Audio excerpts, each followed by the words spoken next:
After the day I had, I deserve to drink.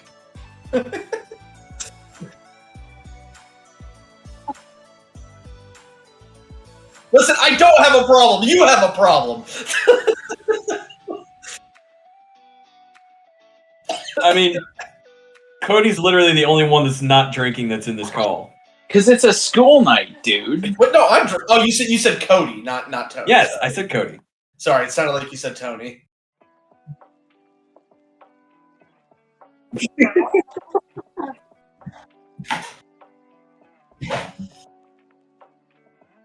We're getting into fun times.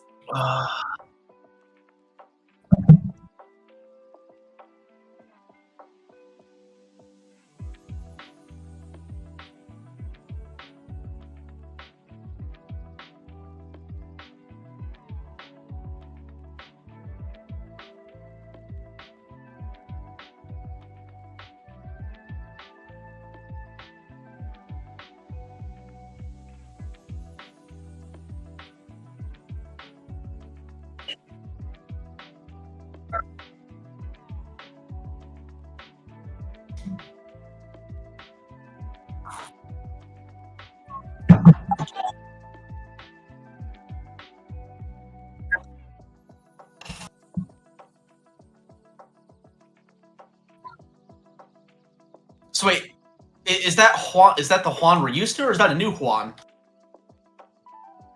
Huh. So now we're up to 2.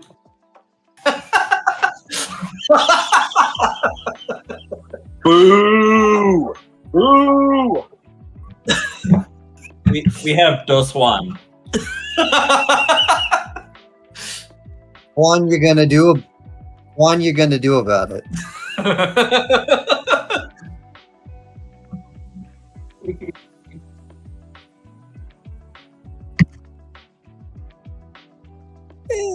But no, to bring you up to speed, Miki, what we were talking about when you left, because I don't remember exactly what was said. It was I see Juan likes it.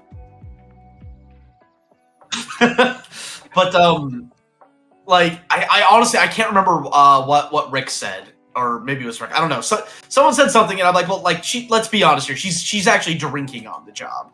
I don't remember exactly what was like said per se, but I mean it's like no, let's not mix words. I mean, you're technically working right now. You are drinking on the job, and I'm okay with that. I mean, hey, as long as the boss is cool with it, that's all good, man.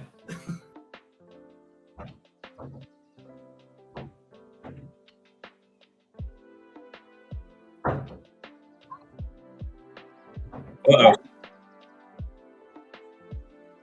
I mean, I've had 3, so he's still good. Yeah. Also, a wild Chibi Tails has appeared. Yes, but this is a shiny Chibi. My controller died. It's completely dead. Like batteries are dead? No, I changed the batteries. My controller's completely dead now. Oh no, it finally gave out. Do you want to use mine? Well, I don't have a choice, do I? Okay, I'll bring it up to you. Are you done with what you were doing, or did it die in the middle of it? It died literally at the end. Oh, good. Okay, well, as long as you're out. Oh.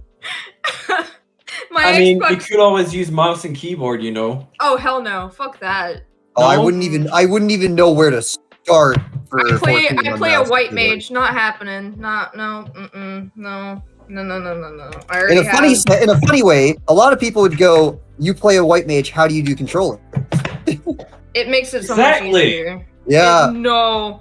It's all about what you're used to. That's what it all comes down to. When you have to move around with a mouse and push buttons with a keyboard, there's a lot more going on than having a controller in your hands. You know, and then you get crazy bastards like Royce who play with both a controller and keyboard simultaneously. Right, he's hybrid. I keep forgetting that he's a hybrid setup.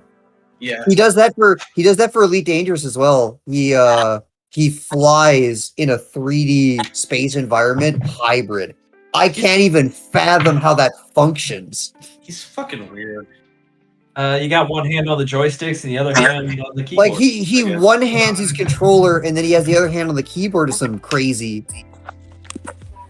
Yeah. And Maybe we're he gets a talking third we're arm. talking mouse keyboard controller setup, not just keyboard controller. He does mouse stuff. Oh, so he's Garo now. How? Yeah. I have no Uh-oh. idea how he does it. Uh-oh. You connected to me. I heard it connect. How did it connect from all the way up there? I'm connected now.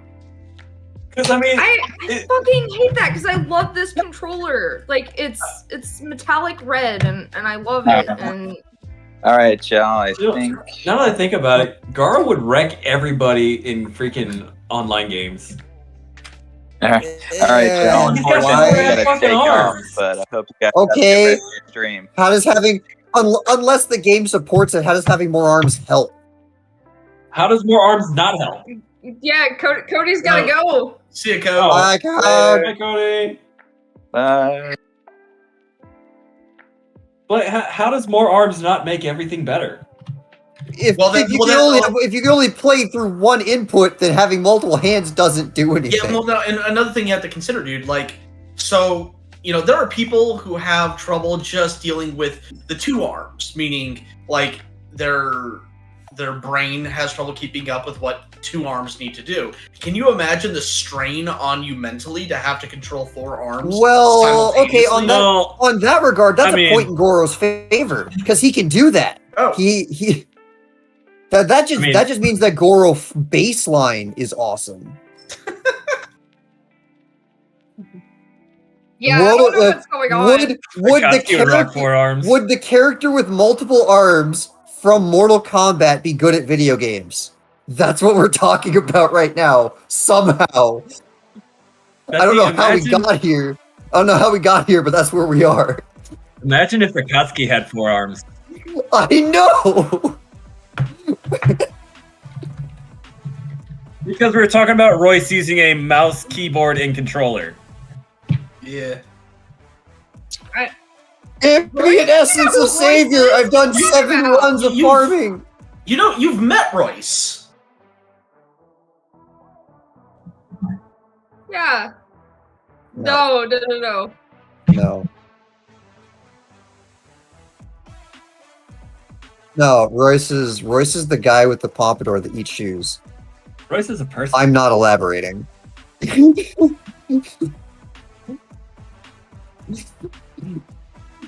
We have fun in 14. Everyone should play 14. Come eat shoes with Yeah. us.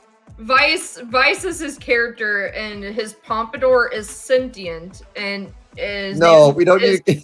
No. The The lore is too deep. pompadour is sentient. His pompadour is named Boris, and he eats shoes. Specifically, Alrighty then. specifically bridesmaid slippers. And that's how the wrestler Boris came to be. That's how we earned all our money. Yeah. That was the beginning of it, yeah. How does eating Yes. shoes earn money? 14 is wild, and you guys need to play it. Well, Well, first of all, it comes with tormenting a tiny person the size of a gnome. Oh yeah, we ate the Yeah. shoes in front of the guy making the shoes. I forgot about that. Yep. He made shoes. We then snatched the shoes out of his hand upon completion, and then shoved it into the pompadour, and the sound of a wood chipper came out. And then we would go another one. Yep. another one. and this would go on for hours, literal hours. Until we had like how much of the Fieldcraft Demi Materia 3. yeah. So like, I remember it by name. I remember it by number. Yeah, let me set the stage for you. All right, so you've got this fucking like 8-foot tall behemoth of a man with a pompadour the size of this guy's entire body. Probably Right? even bigger. So bigger than the Lalafell's entire body. Fucking coming up to him, demanding shoes. Fucking the dude starts making shoes, and fucking Royce starts taking the shoes and shoving it into his hair.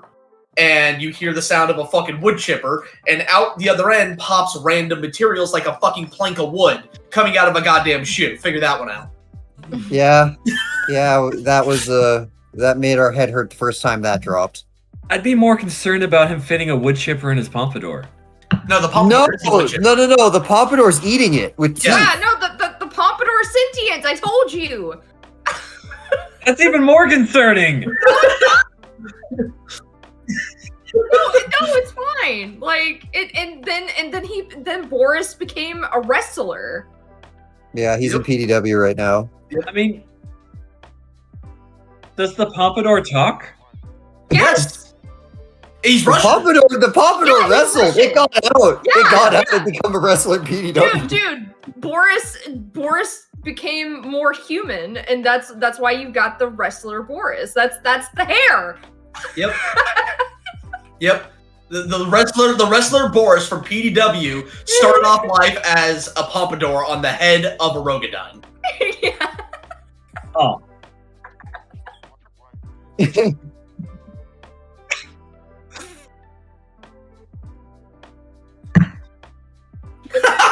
You're not wrong. That's a new one. Never heard that and, like, before. Well, and the funny part is, like, we joked several times about, like, getting little comic strips made of our early adventures. And, like, what was the funny... So, like, again, the funniest thing is, so I managed to gather... We crashed the market for... What was the ore? Darkon, do you remember? Mithril ore. Yeah. We crashed the market for Mithril ore. Mithril ore, back on Ferry, back in the day, used to go for 2,000 to 4,000 a piece. Now it goes for like 50. Hold up, actually, this sounds like a pretty crazy acid trip, dude. hold up. Let me hold up. Mithril ore. I mean, that's not it. No, I mean the sentient Pompadour. Not as much market manipulation as it is we got 3 characters worth of 99 stacks of each, and now there's more mithril than the game could ever consume. Yeah. So, and by the way, so I just checked it. It goes for about 180 a piece, down from 3,000 to 4,000, Mm-hmm. and it has never recovered. We flooded the market with so much fucking mithril ore. They're using it to this day. That was like 3 years ago. Yeah. Longer than that, Jesus Christ. It's been like 2017 at least. It's so that market never recovered, but that was how we made our first initial influx of cash. We made our 200 million gil that we had? So we started off with that, and we made maybe 100,000 gil from all that mithril ore. That 100,000 was then spent on bridesmaid shoes. That at the time Royce was our only decenter, and so him and I would go to Olda, sit in front of this fucking shoemaking Lalafell for literal fucking hours because the shoes were like 1,000 a piece. Mm-hmm. So we would fill up the inventory and then desint them and then collect all the materials that dropped from the shoes. And you got to do this all manually, like you can't do it in bulk. And so we're just sitting there trying to figure out ways to entertain ourselves. So we came up with this backstory for this fucking Lalafell NPC just sitting here. Yeah, that's when Boris became a thing. And so like I ended up just unceremoniously picking the voice for the fucking Lalafell. Like he's just like fucking Boris comes, give me shoes. Give me shoes. Okay, here you go. It all happened out of sheer boredom and us trying to entertain ourselves. It fucking just starts eating the shoes. The Lalafell's like, why are you eating my shoes? Because they're delicious. And then like fucking sees a plank of wood like 20 times bigger than the fucking shoe plop out of the shoe, and it's like, how did that even get in there? Magic. Pretty much. I mean, it's fucking Final Fantasy. So yeah. So it actually, how it happened. fun fact. For those of you who have seen our One Piece, I voiced Mr. 2 in that, and what? Oh no! Yes, I'm getting there. So and in episode 2, yeah, 2 or 3. I'm pretty sure it's episode 2. Yeah, no, episode 2 because it's after the town gets burned. So in episode 2, we're in the bottom area where like Crocodile and the rest of Baroque work, the elite agents show up, and Mr. 2 is telling a joke that nobody laughs at, and basically it's like, oh, and like, and then I was like, oh, sorry, and then I was like, pay taxes? What do I look like to you? Inbred trailer trash? And well, that's why I'm not allowed back in Andy's lobby. Such is life. And nobody laughed at it. And he's like, the boss would laugh at my joke. And eventually, it's revealed that he was there the whole time and he heard it. And Mr. 2 is so offended. He's like, why didn't you laugh at my joke? And I put that in there specifically for the people who were there and know about that little Lalafell and the way he pronounces shoes. It's just such a tiny little thing that's there for the people who know it. Like, and it's like maybe a dozen people. Anyone that's watched at least our Final Fantasy streams, Yeah, when we used to do them a lot, Yuki, you're an idiot. Oof. You're not going to be able to get into the window that way. You dumb, but dumb precious baby, you. Dumb precious baby. What is Yuki doing? His best. his best. Yeah, no shit. But There you go.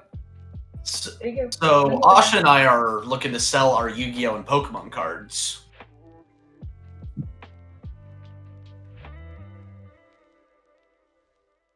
Yeah, so we spent last night just kind of cataloging and going through our cards, or rather our decks, or rather Asha's deck and then my 4 decks. Just kind of getting an estimate of what they were worth from the cards that were in there, and looking on like TCG Player and looking at the market price. And we got a good idea of what they were worth. And so I called last night. I called this place called Gamers Cave.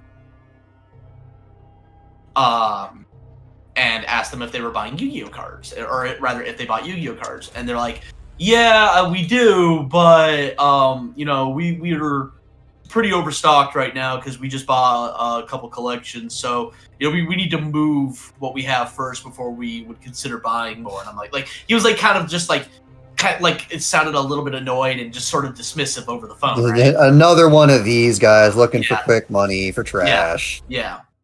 And I go, oh, okay, well, if you change your mind, you can reach me at this number.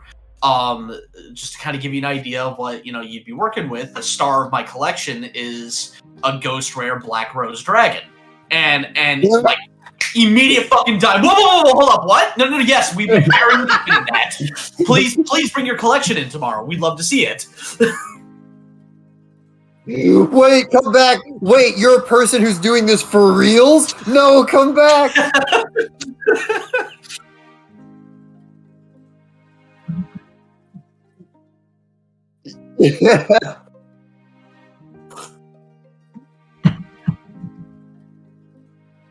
Oh no, I knew how much the cards were worth. The Ghost Rare Black Rose Dragon alone is worth $244. She means now you know of their desperation for good cards.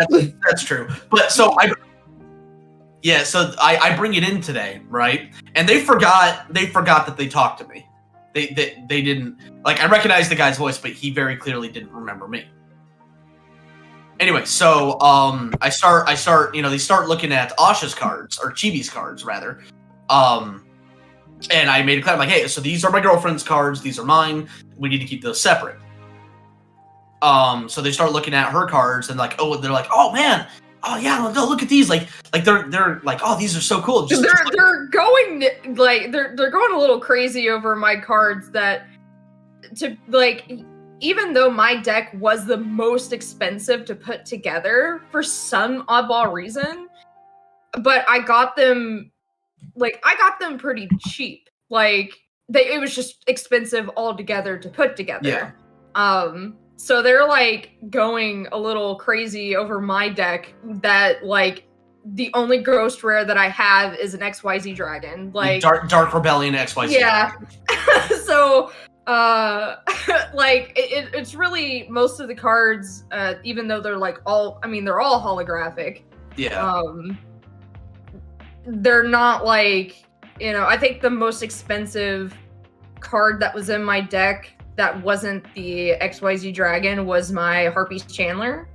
No, it was the. No, like- it was the Chandler. Are you sure? I thought it was Lightning Chidori.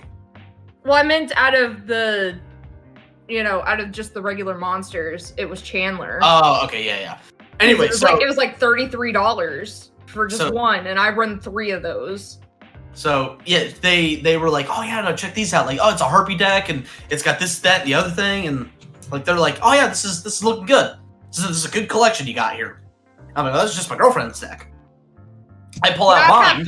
I have 4 decks of my own. Yeah, so I pull out my decks, and the first thing they see is my Ghost Rare Star Eater, and that was an immediate like, oh damn, like that really kind of made them sit up and take notice, because it's like, okay, not only did they have this Dark Rebellion Ghost Rare, but they got the fucking Star Eater too. Like, oh man. And then they start going through it, and it was just funny kind of watching, like, if their excitement about Asha's deck was a 5, the first deck they saw of mine, it then went to a 7. Then with the second deck, it went to a 9. Then with the third deck, it went to an 11. And then once they got to the fourth deck, the one that has the most of my Ghost Rares in it, it went from a fucking 11 to Niagara Falls. Yeah, it went to a goddamn, yeah, exactly. And like, because they straight up said, it's like, I have never seen anyone come in here with so many Ghost Rares in their collection. And well, so many Ghost Rares and selling. Yeah, that's where it all comes down to.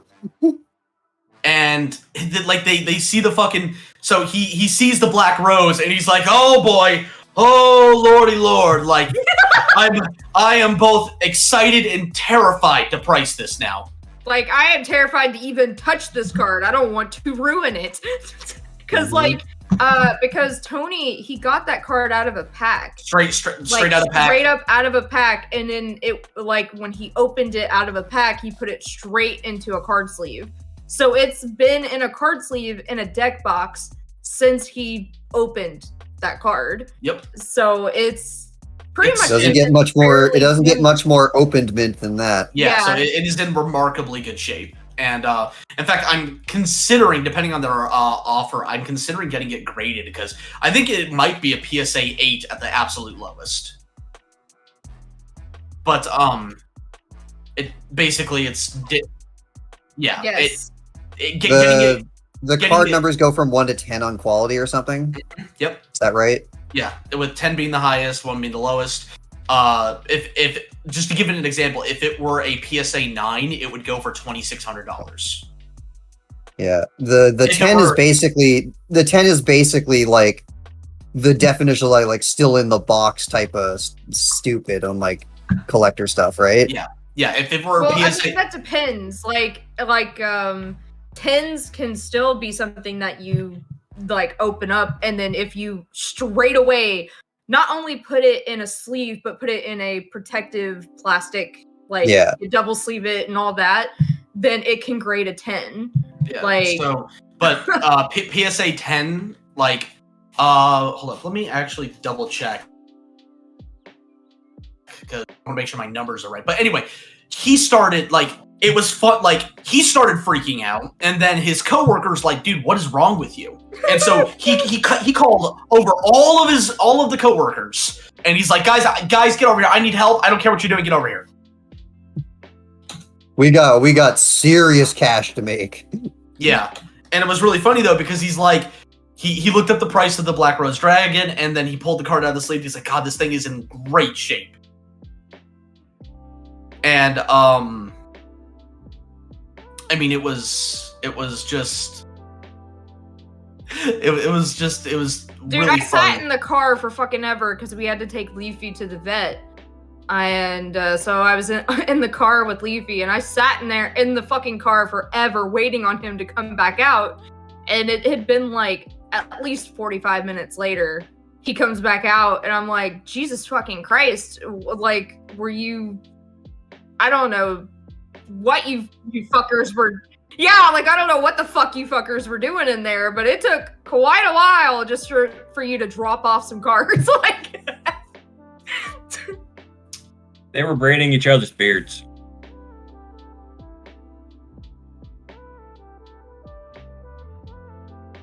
Yeah. Huh. Yeah. So I'm really confused because I'm seeing a lot of like wildly different pricing for some of these stuff. Like I've got a PSA 9 here that went for over $600, but then like you scroll down and there's a PSA 10 that went for $250 or $175. All depends on availability, who wanted it, and when wanted it. Yeah, that's a good point. But when you get to collector stuff on this, the pricing is more set on can you actually get someone to buy. Yeah, that's a good point. Yeah, regardless, right now, the Ghost Rare ungraded goes for $244. And so like he saw like he saw my I'm trying to remember all the fucking Ghost Rares we have. Dark Rebellion XYZ Dragon, 2 Ghost Rare Gore's Emissary of Darkness, Star Eater, Black Rose Dragon, Power Tool Dragon, Clearwing Synchro Dragon. I know I've got a few other that I can't remember.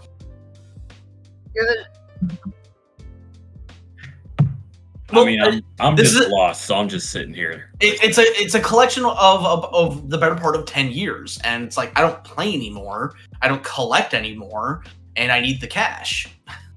I don't really collect a whole lot of Yu-Gi-Oh cards. I mostly collect Pokemon cards. So I have like a huge collection of Pokemon cards in this big ass binder that I have like just accumulated since Pokemon cards started.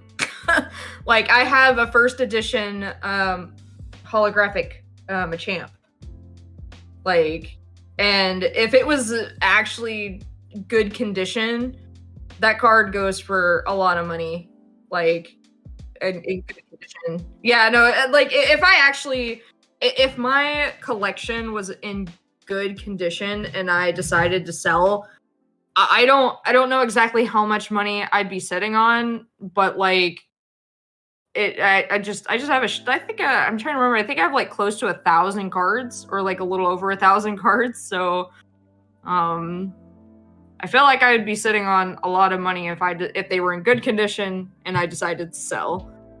But basically, the point I brought it up was it was incredibly satisfying and amusing to sort of just watch them get more and more unhinged. just from cardboard. Like he straight up, he's like, yeah. So the moment I saw that Black Rose Dragon that was in good condition, with how much that card goes for, I am quite literally not allowed.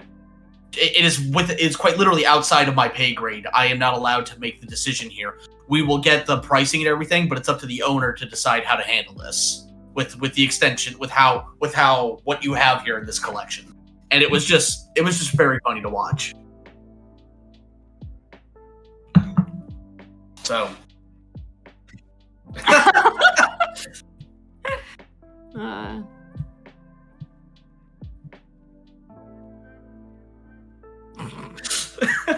if he sells, it won't be his card collection much longer. Yeah, exactly. I just know that like my deck, the cards that I'm selling, it's like what, over $400 just for like what, I don't know, 40 cards or some shit like that. It's mostly that XYZ Dragon and the Harpy Chandlers that go for like 33 each, and there was a few others that were like, you know, double digit that ended up like really just I didn't expect it to get to like $400, you know, because a lot of them were like, oh, they're like $1 each or like 50 cents or whatever. So I just wasn't expecting, because like I said, a lot of them were just like, oh, this is like $1 whatever each, and there was a whole lot of that. There was only like a few that were actually, you know, double digits, but that XYZ Dragon was like what, 70 something? 70 something, yeah. Yeah, it was like over $70, which I was like surprised about, because I think when I got that card, I spent like, I don't know, $5 maybe on it. Yeah, like straight up. Like effectively that's what I spent on the Black Rose Dragon. The dude had one pack left of the set that I can't remember what set it came from, but it was the only pack he had of it. And I'm like, fuck it, I'll buy it. $5, sure, here you go. Fucking pop it open, and the fucking Black Rose Dragon is there, and the dude offered me like $100 on the spot.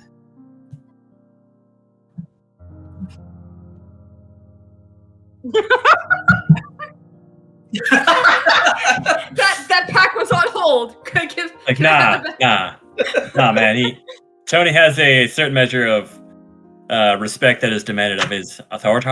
Well, he was just like, no. He was like, no, I need this fucking card for my deck, man. Yeah, no, like that was actually. I'm like, oh, cool. I need one of these. The thing is, that was the first time I'd seen a Ghost Rare. I didn't know. I'm like, huh? Why is this card? You talk to me and you're like, dude, I think I got the craziest misprint in the world. This card is broken. Yeah, I had no idea. Because I didn't know what a Ghost Rare was. That was my first time ever seeing one. And basically, a Ghost Rare it's like, I'm not even really sure how to properly describe it. It looks like a rainbow. Yeah. Not really.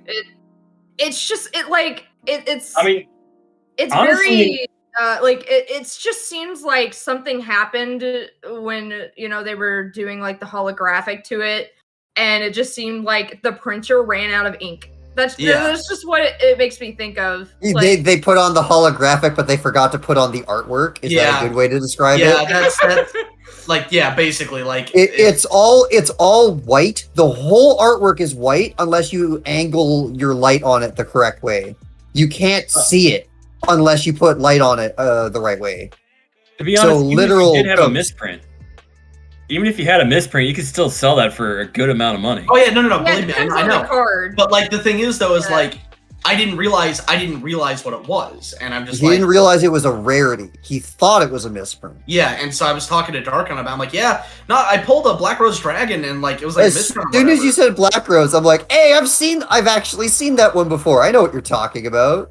And I'm like, yeah, no, the dude at the store, like, I bought the pack, and the dude at the store saw I pulled like this misprint Black Rose Dragon and offered me like $100 on the spot, and I'm just like, yeah. Hey, I told you. Did you give it to him? No. Good. This is what you got.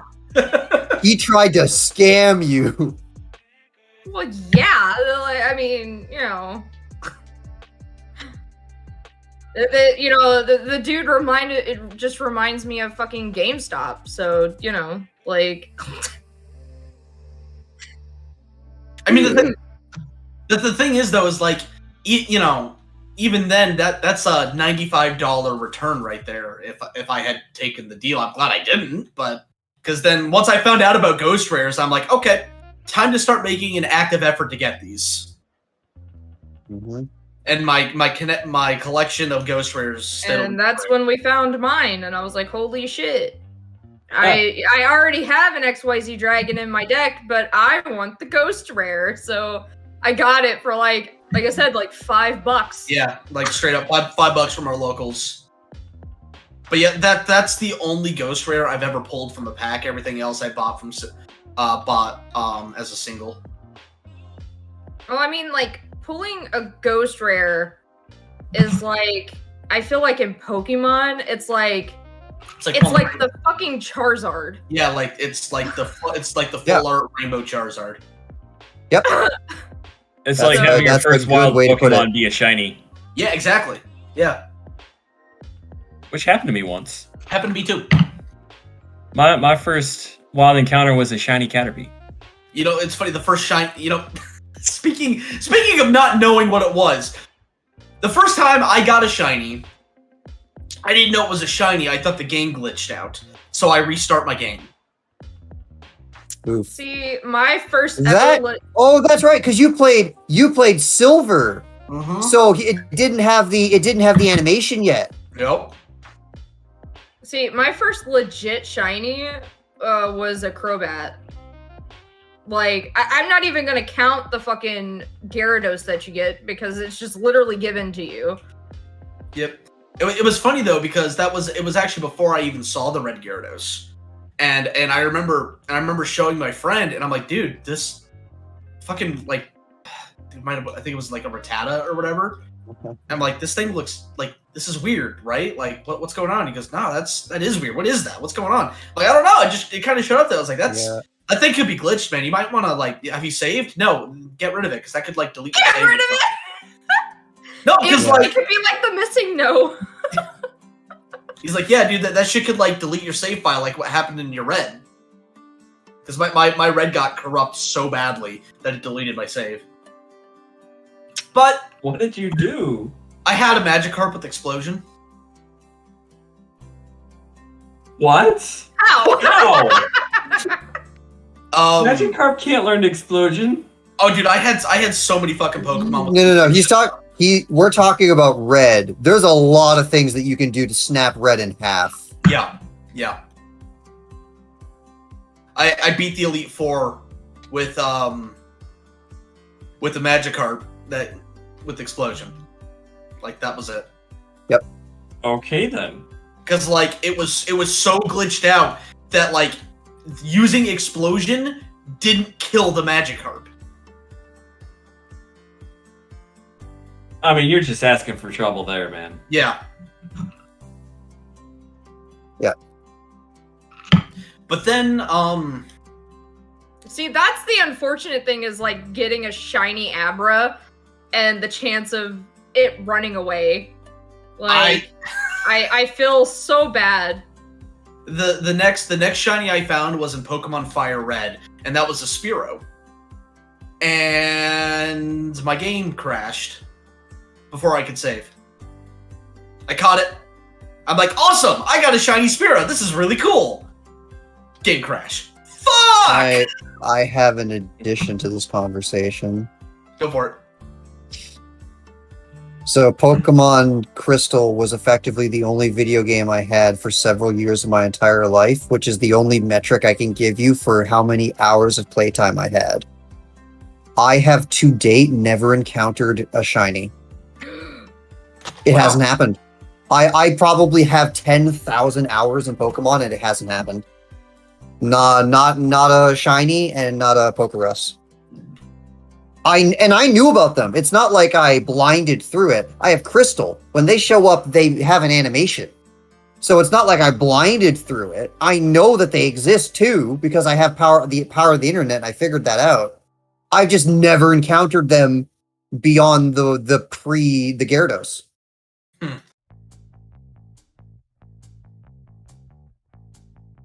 Yeah, that's like I'm the same. Other than the red Gyarados, I had not like experienced a shiny until like I want to say like 2012 or something like that. And so I borrowed a friend's 3DS so that I could play my Soul Silver, and then just out of nowhere I got a fucking a fucking Golbat, and I was like, what the fuck?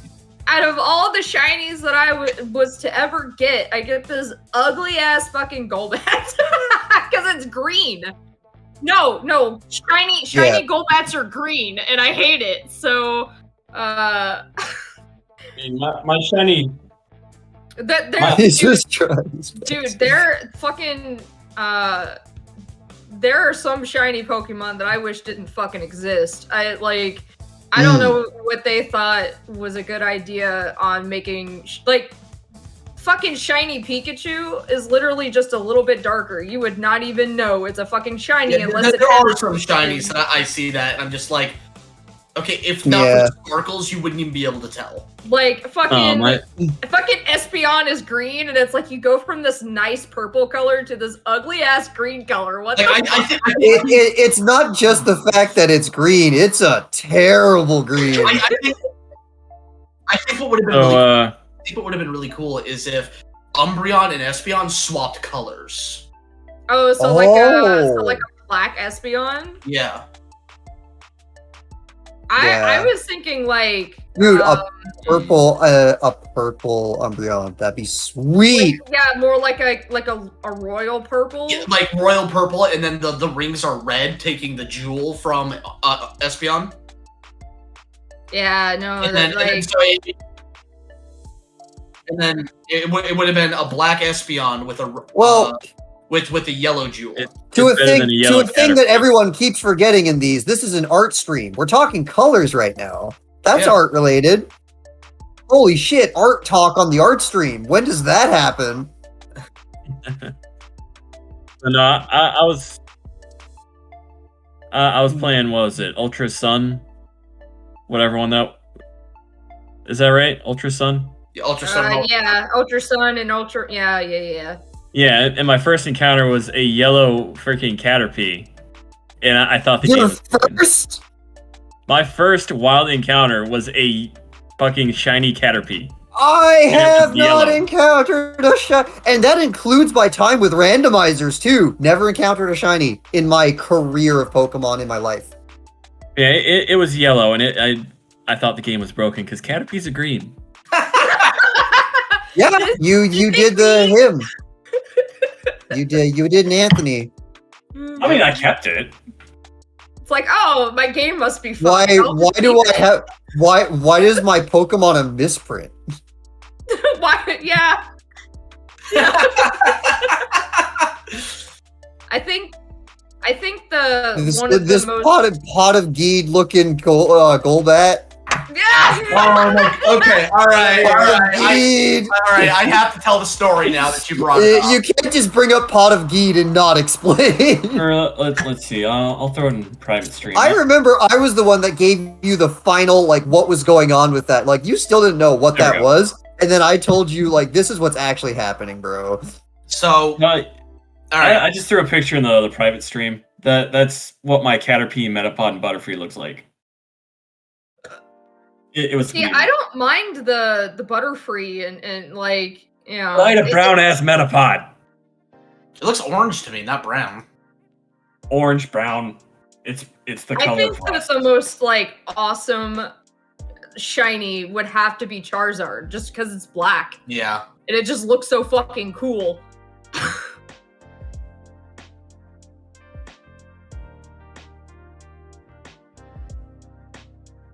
I gotta take this call. I'll be right back. So, anyway, so Pot of Geed. All right. So, first of all, everyone here knows what Pot of Greed is, right?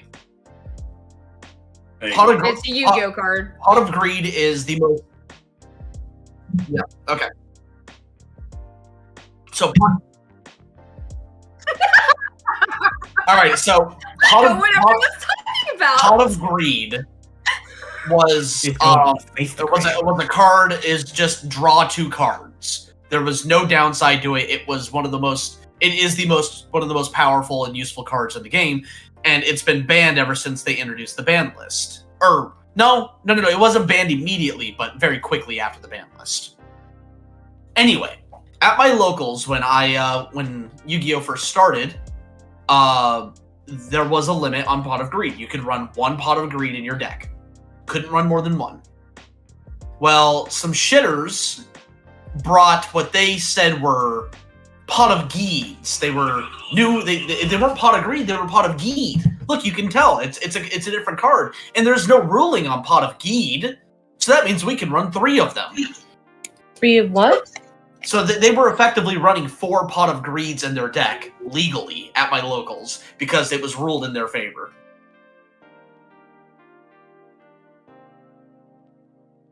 It was 100% a fake card, yes.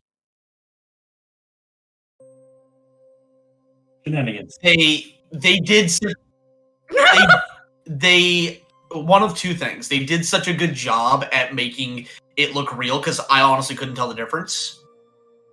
That it fooled the judges, or the judges were in on it. So it's one of those. And for the longest time, I didn't know what the hell was going on. And so Darkon, I told Darkon that story, and he started like looking to see if there was any like of those misprints. And he goes, "No, there was no misprints, bro. Those were straight up like they manufactured those cards themselves." Yeah.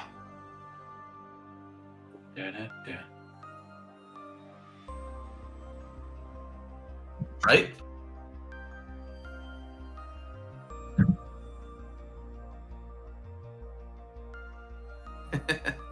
While we're waiting for Darkon to get back, do you want to talk about what the next piece of art is that we're going to be working on is?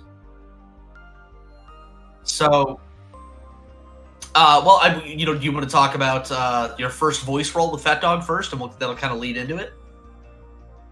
A phallic-shaped object. What? What? What? Okay. I legitimately was back not on paying topic. attention. Back on topic. Yes, squeezed an inject joke. Hold up. I think Miki, you're muted apparently. What? On You're not- stream? Apparently, hold up. Can someone check stream? That's what Shadow Reaper's saying. Shadow Reaper's saying she's muted. Say something, Miki. Wait, what did I get? Yeah, no, Yeah, we Miki, you're muted. can't hear you. Revealer barding. Maybe. Uh-oh. Da-da, da-da, That is a lot of stream. da-da, da-da, da. See, that literally happened. We've been talking for that. That shows you how much we've been talking today. Because otherwise, they would have picked up on this by now. I'm so sad. Can you guys hear me now? See, that happened to me like one of my last streams. I didn't realize I was muted the whole entire time. All right, they can hear you. I'm Oh, literally. this thing is actually sick. I've literally been talking this whole time. Fucking dying. Oh, What the fuck? Oh no. I guess we're going in.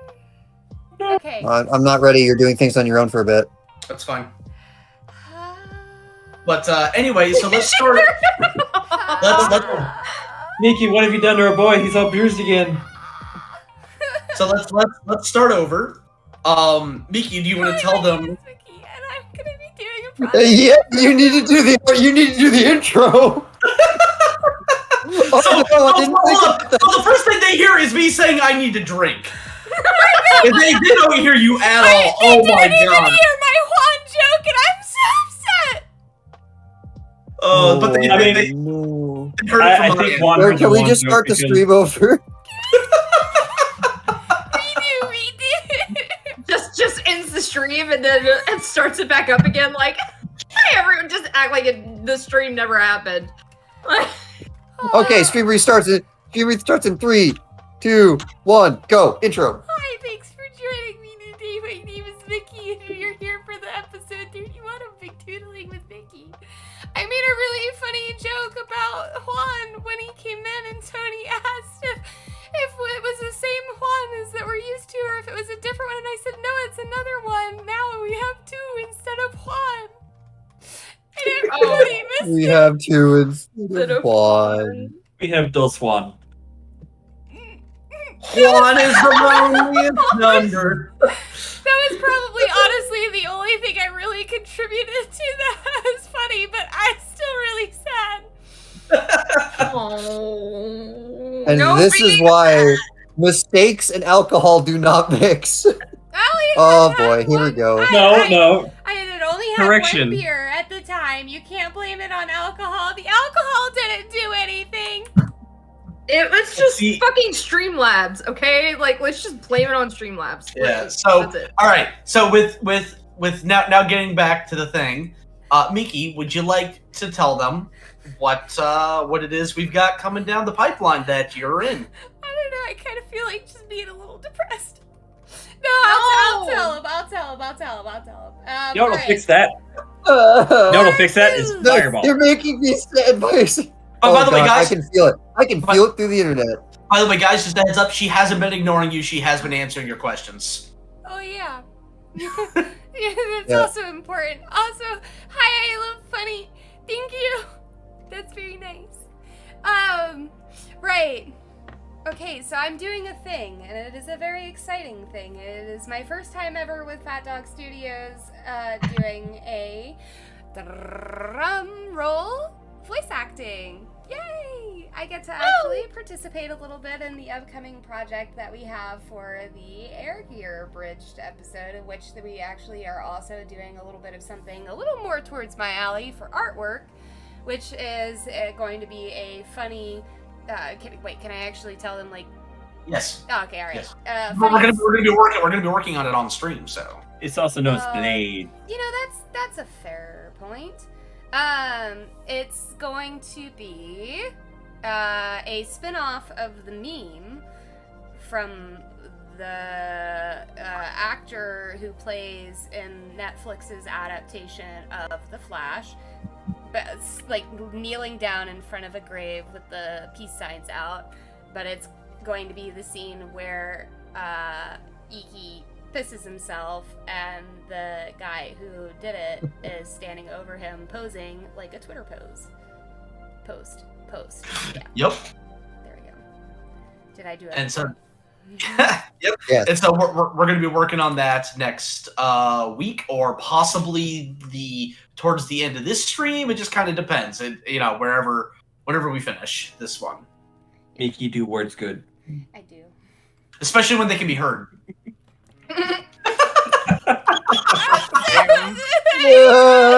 She just stopped crying. Bruh. Why you gotta do that?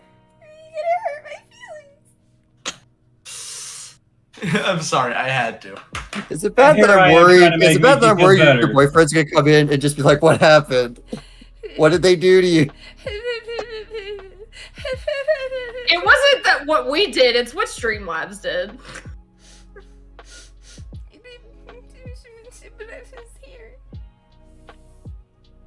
And here I am saying, Miki, do words good. Fuck you. I can do that word good. Whew. Oh my god. I just like I'm sitting here thinking of all of the things and all of the what they missed, and I'm just it hurts my feelings. It's okay. It'll be all right. I'll be okay. Oh god, I hope this person falls and dies. Oh. I'm doing the first near raid, and Okay. they were standing in the middle, and I'm like, oh god, I hope they fucking it's where the floor breaks and you go to the next platform, and they were standing in the middle instead of standing in the back, and I'm like, god, I hope they fall through and die. Yeah. Oh, If they're on the middle, it's borderline. If assuming they don't die to the hit itself, if they're on the front, you miss. It actually you don't make it. That's mean, though. No, it's not me. That's their fault. They're Yeah. standing in the wrong spot. The game clearly indicates where you're supposed to go, Especially- and if you don't go especially there, since- you're dead. Especially since someone rescued them over there, being like, hey, you need to be standing here, and they just ran back anyway. Like, What if this player's like 7? there's no way that this player is 7. I'm sorry. You don't know. Welcome to, I welcome do to know. Endgame. You have to pay money to play this game. And the There's fact no that way they a and the 7 fact that they managed to get to end game at 7, I don't mind. Yeah, I know they're not 7. Okay, fine, they're 9. No. I'm 12. sorry. 12 would You're- be the youngest. You're giving way too much credit. But what if his dad let the 7-year-old play on his account? No, No. Then he's in trouble. Then he's dead. I remember back in the day, some pretty serious 7-year-olds getting into RuneScape. RuneScape is nothing like Final Fantasy 14. I mean, hey, kids can be serious gamers too. They can also be stupid. That's pretty much a guarantee. But like I Right. said, you have to pay a subscription fee and actually go through hoops to even make an account to begin with and be proved that you're over the age of 18 or, whatever. So there's no way. Old rich kids. There again, like I unless think, only their like parents would be able to bypass probably that. it's just people are shitters. They like to do that shit. We like, this isn't the first time we had someone do that, and they literally like straight up died because they weren't standing with the rest of the group, and they're like, oh, I'm a tank, I'm not gonna die. Falls to the death. Yeah, falls to their death. Well, see, in that case, and then it's deserved then. But Well, see, like, I'm and the just other assuming one, this person's just randomly running over there and not saying anything to anybody. no, they were The game was a very clear indication on don't be in the middle. Yeah, so they were standing there to begin with. Someone rescues them to the group, being like, hey, this is where we stand. And then they ran back because, haha, I want to be funny. Shitter. It's just, that you end up running into people like that. Like, there was one time that they were, these people were actually making it so that this person, like, wouldn't be rezzed or whatever. Like, they were actually bullying their teammate. And so like, to keep themselves from being kicked, they wouldn't roll on gear. And each time new gear is being collected, it adds on to the roll counter. So it was just like, you get people like that sometimes. It's just literally a person that was like, haha, I want to be funny. And it was really about it. It's not that they didn't know any better, because in the game you get, if they were a new person, you get like a bonus for new people, and no one in my group are new people. So do it for the memes. Do it for the memes. Do it for the memes. I mean, that's effectively what it sounds like. Yeah. Somebody once told me. Oh my god. Yeah. I mean, I Love Funny is trying to make me prove my age. I'm 30, man. So we actually, speaking of air gear, actually, we ended up getting someone that I was not expecting to agree to voice for us, and that's Coffin Jockey from the Schmucks. So he'll be voicing, specifically, he'll be voicing the guy who made Iki piss his pants. Oh god, I can't wait for this. Oh, dude, like, it's great. Like, if you wanna, just want to make sure. I just hope that whoever is making that, I forgot what the website's called, but it's like basically like the voice actor whatever. Hopefully this time whoever is like editing that shit actually does it correctly and puts me and Doger as, writers for it, unlike what they did for One Piece. Because it literally just says Cody and Fat Tony 92, and I'm like, I helped write for this too. So me and Doger both. So I have a request. All right. Whenever you're recording Coffee Jockey's lines, can I just be in the call and be muted? Seeing as it's my first time meeting Probably with the guy, not. I'm gonna go with Okay. no. Sorry, Damn. That would be very unprofessional. Yeah, I've never spoken with the guy before. This is our first interaction. I want to leave a good first impression. No offense. All right. No offense. But in later roles, or because he is voicing a recurring character, I'll see if he's all right with that. Having said that, though, you should read the script if you're interested. I should. You want me to What send is it to you? script at? I don't share it unless people ask for it.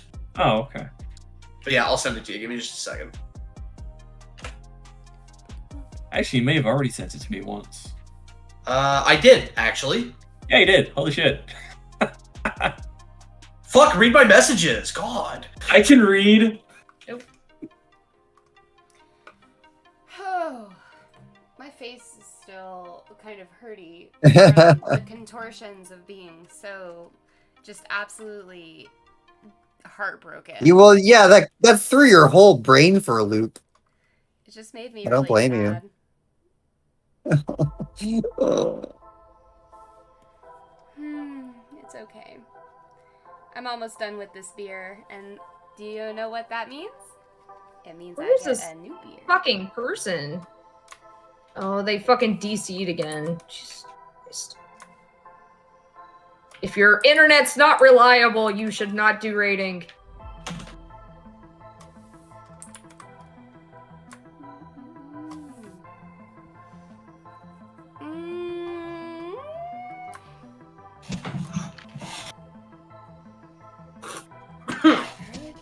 Excuse me.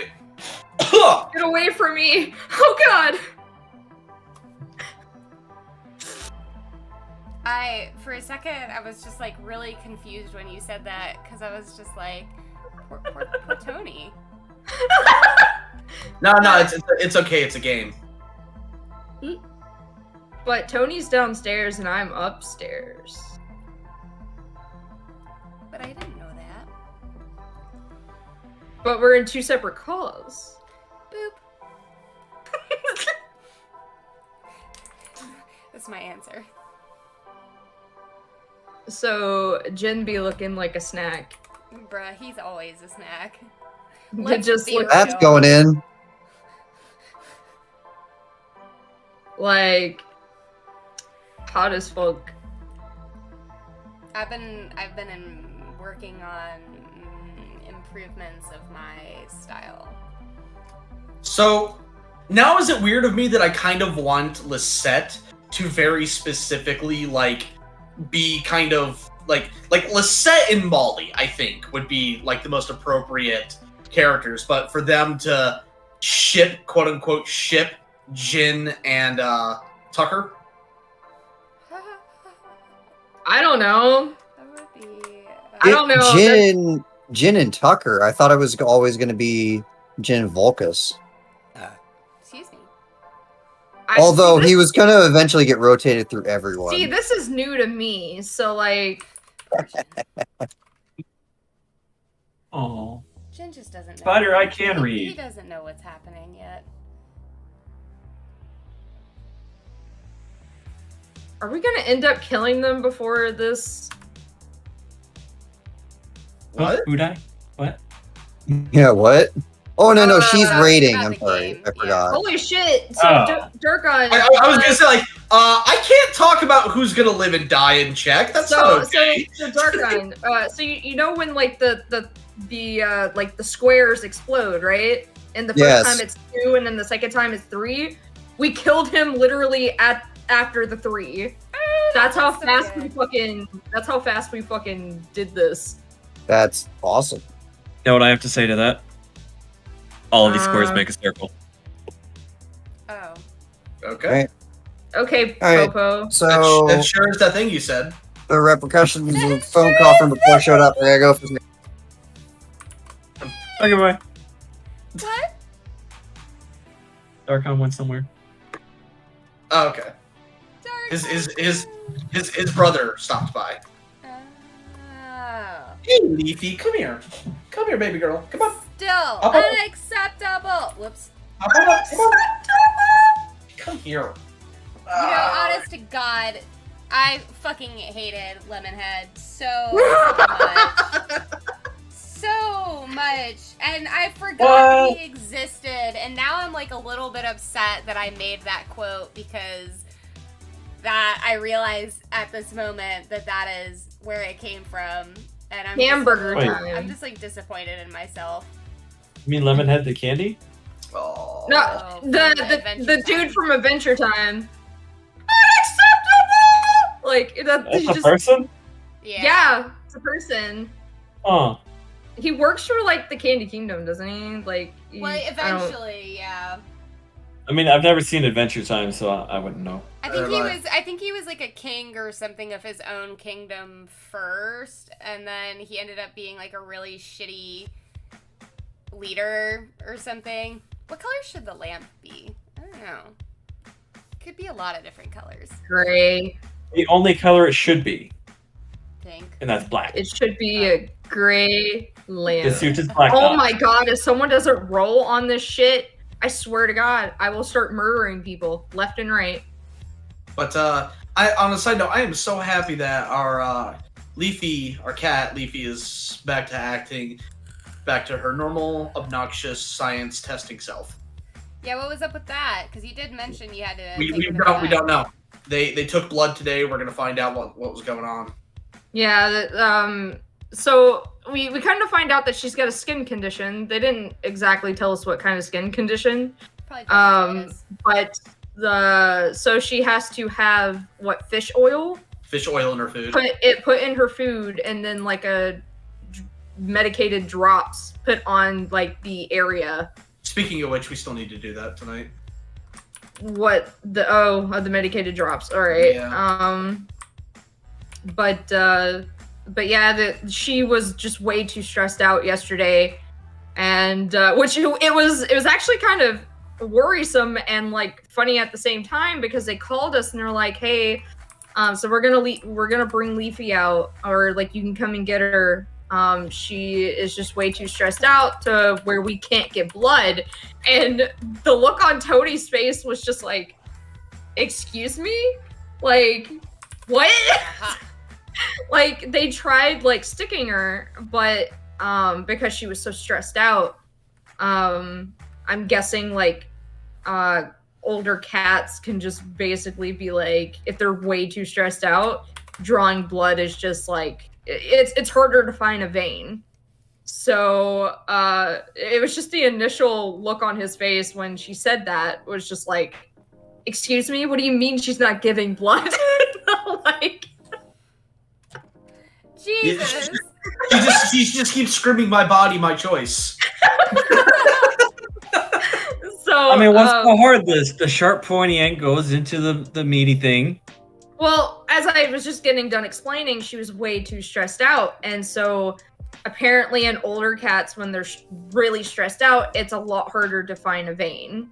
So they're like, well, bring her back tomorrow when she's, less stressed out, and we'll do the blood testing and stuff like that. And then but she was just like, all last month it was like a light switch almost. One moment she's acting fine, and then the next she's just like, it's like she was depressed, but like mood.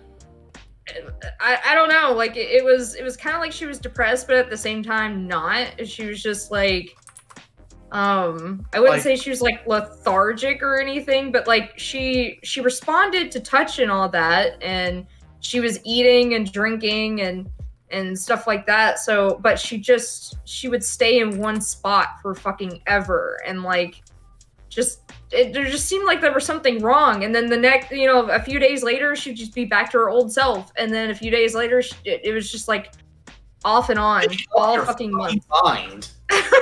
So we were just like not entirely like, and I tried like palpating her stomach and all that, seeing if like maybe there might be, maybe a painful spot or whatever, like in her stomach, and she didn't react to it. So I have no clue. We that's why we were like, we really need to get some blood testing done just to make sure it's not like cancer or, something, because this isn't normal. She's never done this before. And she's 7. So like anything could literally be about anything. Yeah. It could be like, did she ever stay like super close to the litter box or anything? No. I saw her, I once, on one of the days that she was acting weird, I walked into the room in the morning to see her just laying in the litter box. Oh, I didn't see her doing that ever. Yeah. So that was only the one time. it's possible. I mean, I'm not like any kind of like verified expert, but I've had like a lot of cats. It is entirely possible it could be like a UTI. So, but what I'll say. But what I'll say about that, just first real quick, is that whenever a cat like houses itself into their litter box, and Zelda did this for a period of time too, although she was much of a younger cat, she wasn't like an elderly cat at the time. It was because she was suffering from a UTI. Well, see, it like go on ahead, sorry. No, you're fine. But like Yuki and Casper, we know exactly what to look for in a UTI because they've both gotten it. So she wasn't giving the symptoms at all. Yeah, she's not showing any of the symptoms of having a UTI. like at all. Yeah, I will also say that it is still also a sign of like that they are like something is up, like that's upsetting them. Yeah. When they sit in the litter box like that, but. Well, and the thing is, that was the only time I've seen her do that. Yeah. She hasn't done it. Fucking Casper and Yuki, it was like one day they were fine, and then the next thing it's like they're literally on death's door. Like that's how bad like UTIs. And like cats, oh my god, cats are like the worst when it comes to when they're sick because they hide it so fucking well until they're like literally dying. So like with Casper and Yuki, especially Casper, he just wasn't showing any signs until it was like almost too late. Yeah, like the vets were just like, you might have to make the decision to have him put down, like because at first they didn't know what was wrong with him, and then they found out it was a UTI, and then like not even a year later, Yuki started showing symptoms. Yeah, but because I had recognized the symptoms, because Casper didn't show the exact same, I'm like, oh, I know what this is. We're getting him to a vet right now. Let's go. Like, we packed him up. We went to the emergency pet clinic. I'm like, this is what it is. Get going. Yeah. Like that. Like we didn't have to do anything. I said, this is what is the symptoms. This is what is happening. The exact same thing happened with our other cat. It's a UTI. Get him in there. Get him fixed up. Just go. Yeah, like UTIs are more common in male cats than they are female. It doesn't mean it doesn't happen, but like. Oh, god damn, Leafy. Would she rip ass? Ripped ass. It must be the fish oil. Oh my god. Leafy said, you can talk about me, and it's like. Well, she's loving up on me, and I couldn't be happier because like we were really worried about her. Yeah. Yeah, it was just like it was almost like we had two different cats. Like they were just like Leafy had a twin, and they were just trading fucking places every other day, and it was just like, did you make a clone of yourself? And one of them is just like really super depressed and mopey, like. You know, like what is this parent trap bullshit? Yeah, basically. Well, I am glad that Leafy is doing better. Yeah, me too. It was definitely like it was really concerning, and it was also kind of just like we already took Casper to the vet like last month. Because he started acting kind of weird, but like we were more so like worried about him just because he's 19. He's 19 years old, he turned 19 the 7th of last month. Oh, and baby. like, yeah, and he like wasn't eating for like a few days, and we were just like, yeah, no, this is not like when you got an old cat like that not eating, that's a sign that it's something. It has to be serious. And especially considering how food motivated he is. And then like literally the day we take him to the vet, he's like fine. It's like Casper. What the fuck? That was Zelda and Ava recently. So Zelda has dermatitis that is triggered by an allergy to either flea bites. She's also allergic to salmon, and I think she's allergic to liver. Because I mean, we usually when it comes down to flea bites, 1 or 2 bites is not enough to trigger her dermatitis to be so bad that like she'll get to the point when it flares up that she will literally lick all of like her all right, backing up. Her stomach, the fur does not really grow back anymore because she licked it to the point of baldness that damaged the follicles so they don't actually like fully grow back. So she has a little bit of a pink tummy. It's grown back a little bit. She has like baby fuzz, but that was years ago. So it's, you know, it's grown back as much as it's gonna. And anyway, so like 1 or 2 flea bites isn't enough to do that. She has to be like she has to be pretty well bitten up for that to trigger it. Salmon will usually trigger it pretty good, and then we obviously do not give her salmon because she's allergic, but I had been checking her and giving her flea baths and stuff like that, and checking her for fleas, and there was like no signs of fleas or anything anywhere on her. So we were pretty confused, trying to figure out, like what was the issue. And I realized that for the first time ever, I gave her salmon because we've never fed her, or not salmon, Jesus. I just sounded really like a really terrible person. For the first time ever, we gave her liver, and I've never fed her liver before. So I think that she might have an allergy to liver. Anyways, I'm going off on a tangent. The bottom line is she has dermatitis, and she'll lick her fur and on the back of her tail to the point of baldness, and she gets scabs and stuff. And so we took her to the vet because the only thing once it breaks out that can help or fix it is a steroid shot. Yep. So we took her to the vet, got her a steroid shot, and then literally a day and a half later, she starts sniffling. And, it was like, oh, okay. I mean, it's like, a little bit of sniffles. It's not incredibly unusual. But then she starts sneezing and getting stuffy and sniffle. She sounded like a human with a cold. Oh, poor baby. Yeah, no, she'd been through the ringer. So she caught a cold, and I'm quite certain she caught a cold at the vet, which made me pretty upset because they should be a lot more careful about their pets with upper respiratory system issues and bringing other pets into that area. But I've already exhausted myself to the point of being upset enough about that we're just not going to go into it. The bottom line is that she had the sniffles and everything for a couple of days, and then Ava starts with the sniffles and sneezing. I mean, it was pretty bad. It was to the point where, I had to take both of them into the bathroom, run the shower to get the steam going so that they could, fucking breathe.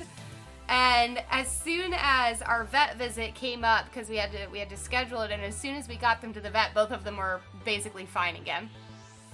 Yeah. That was the same with Leafy, too, because when the last time she was acting weird, that's when we made the appointment, and then the next day she was fine, and she's been fine since, and we're just what is up with you? Why do you scare us like this? Yeah, by the way, I love funny AMVs. The fish oil she was given was medicated, so the vet gave it to us specifically, so I wouldn't stop giving it to her unless the vet specifically says stop giving it to her. I wouldn't switch. It wasn't something we just got at the store. This was something the vet gave to us specifically to use for her skin. Yep. So she's always had flaky skin, I guess. Every time that I brushed her, she had dandruff, but this is the first time she's got this, I can't describe what it is. It was goopy, I can't even tell you. It was really weird. And we thought it might have been a tick because of Tony's job. He brings home ticks every now and again. Sorry. Yeah, no, sometimes they're attached to him. So I have to get the tweezers and remove them. It's oh god, it gives me the fucking just anyways. So we thought it was a tick, and then we get to looking, and it's just this it wasn't too sticky, but it felt a little sticky when you touched it, and we have no clue. Like I said, I don't remember what they said exactly what it was, but it's a skin condition apparently. So so they were just here, give them fish, give her fish oil, give her half a pump, because she's 11 pounds.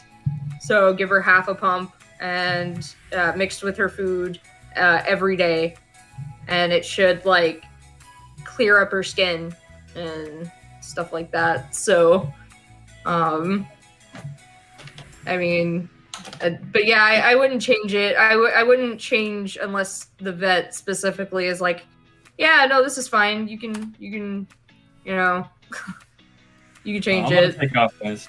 All right. Okay, bye. Bye, guys. Thanks for See ya. joining. Yeah, I mean that's fair.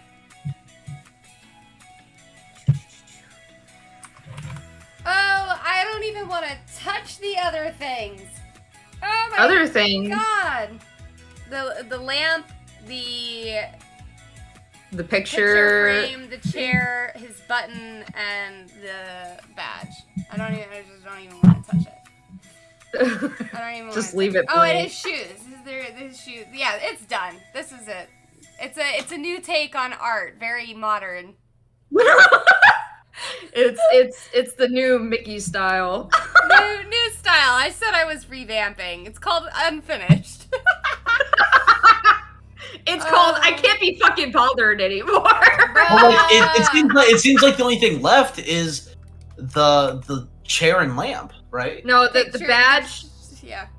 Oh, You and the you badge. tell him I'm gonna use the bathroom and we'll get Yeah, it over so here. there's the picture frame, the lamp, the badge, the button on his pants, the chair, and I guess his shoes. Alright. I would say the lamp should be like a dark gray, but I'm just more used to seeing like metal lamps, either like gray or like black or whatever.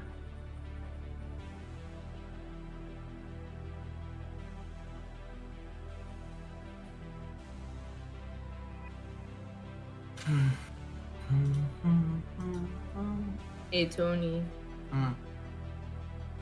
Hmm. Could you grab me something to drink? Quiz? Please? Yeah, okay. Thank you. Thanks for joining us, Real Spider Phantom.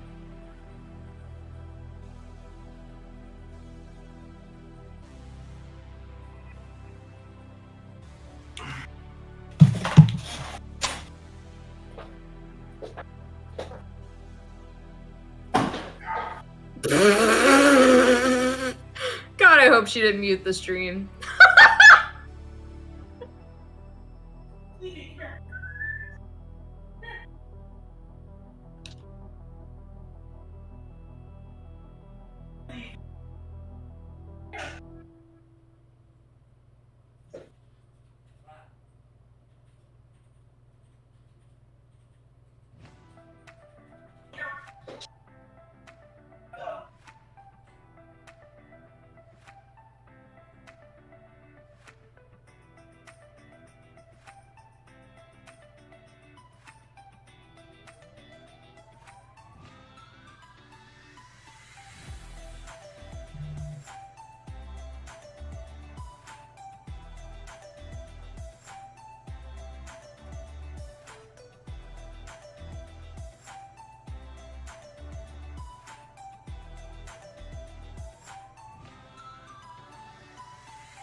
Thank you.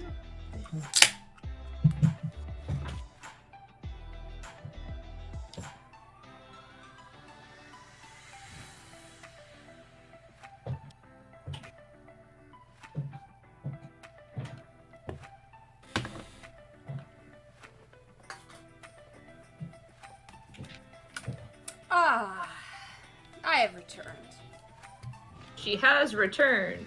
I have, and it looks like I accidentally muted you guys as I left. Oh, well. I even said, I hope she didn't mute because, like, Tony was talking to Leafy, and all of a sudden you hear, ouch! Aw. Whoops. I guess maybe on the on my Be Right Back screen it was set to mute one of them, which is weird. I don't know how all this fandangled shit works. Me neither. It's just Do not feel bad. It's more than I can handle. All right then. Tell us how you really feel, Tony. I mean, I know he's not gonna respond. Just so we're Yeah, he's in the cat room. All right, what happened? How did that happen? Was that left out, or like was that like an empty can, or I fell off? Shit. The way that started was like, it sounded like maybe you had an empty can in hand, and then it was like, that was like something crawled out of the can, didn't it? No, I'm guessing.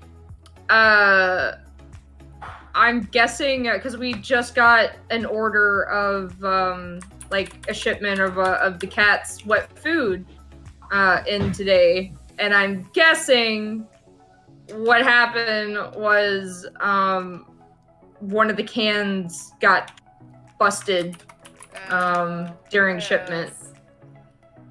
I'm sure that looked lovely. Well, see, I thought one of the cats like got a hold of it, because I know fucking Casper gets fucking crazy. But as I was sitting here thinking, I'm like, wait a minute, we just got, like, he fed them the last can today. There's no way that happened. Yeah. Nasty. Sure that was all icky and gross. Oh. Let's see. Given your color scheme, the lamp and chair should be a pale blue. So I'm going with like a teal for the lamp. I don't know about doing the chair a pale blue, because I feel like, you know, if you're thinking of like a cop or an office, like a police station kind of type deal, Yeah. they're probably not gonna have blue chairs. So I think that it's gonna have to be black. But I was thinking like the lamp was gonna be like gray. Like, because I've only ever seen like gray or like black lamps, like those kind of lamps. yeah, well, so But it's based off of my own personal lamp in my room, or in my office, and it is teal. huh. Make it a gamer chair, bright red with black accents. No, make it pink. You really want to go gamer chair? Make it pink. Everybody Give it keeps kitty. saying- Give it kitty ears. There's this really cute gamer chair that has bunny ears that I low-key super want, and it's pink and white. Yeah, I know which one you're talking about. It's super cute. But at the same time, it's in my office. So I have an L-shaped desk. Half of the L is to my recreational needs and like my drawing and stuff, and then the other half is like literally my work setup. And so I use the same chair for both of them. So I have to kind of consider and be conscientious of the fact that you know, I could potentially be on a call with like one of our directors or even higher than that too, and I was just like, yeah, I guess I probably shouldn't buy the pink chair with bunny ears. I could still get a pink chair. I don't think they'd judge me for that, because I literally have purple hair, but the bunny ears I think might be a little much for those who don't know me. You know what I mean? You know what I mean? Yeah. Why do I mean, I guess I'm lucky in that regards of like, you know, I'm not able to really work like an actual job. So, I don't have to like worry about someone seeing me as unprofessional. I mean, hey, that is some people would definitely see that as a plus. I mean, like, I hate not having a job. Don't like, you know. Yeah. But like, you know, Yeah. at the same time, it's kind of just like, I'm glad that I have no one judging me. I mean, fair. It's fair. Like all I have to worry about are some fucking nobodies on the internet. Like, I mean, can you really call that worrying? yeah, no, that's loosely using the word worrying. Yeah. Oh man. Yeah, I mean, I will honestly say I think probably about 90% of the time, because for my particular team, we're still all work from home. Right now, we still like that, and I mean, I guess that's one thing I really like about my company is that they particularly prioritize people's health over stupid shit. Just to put it bluntly or simply.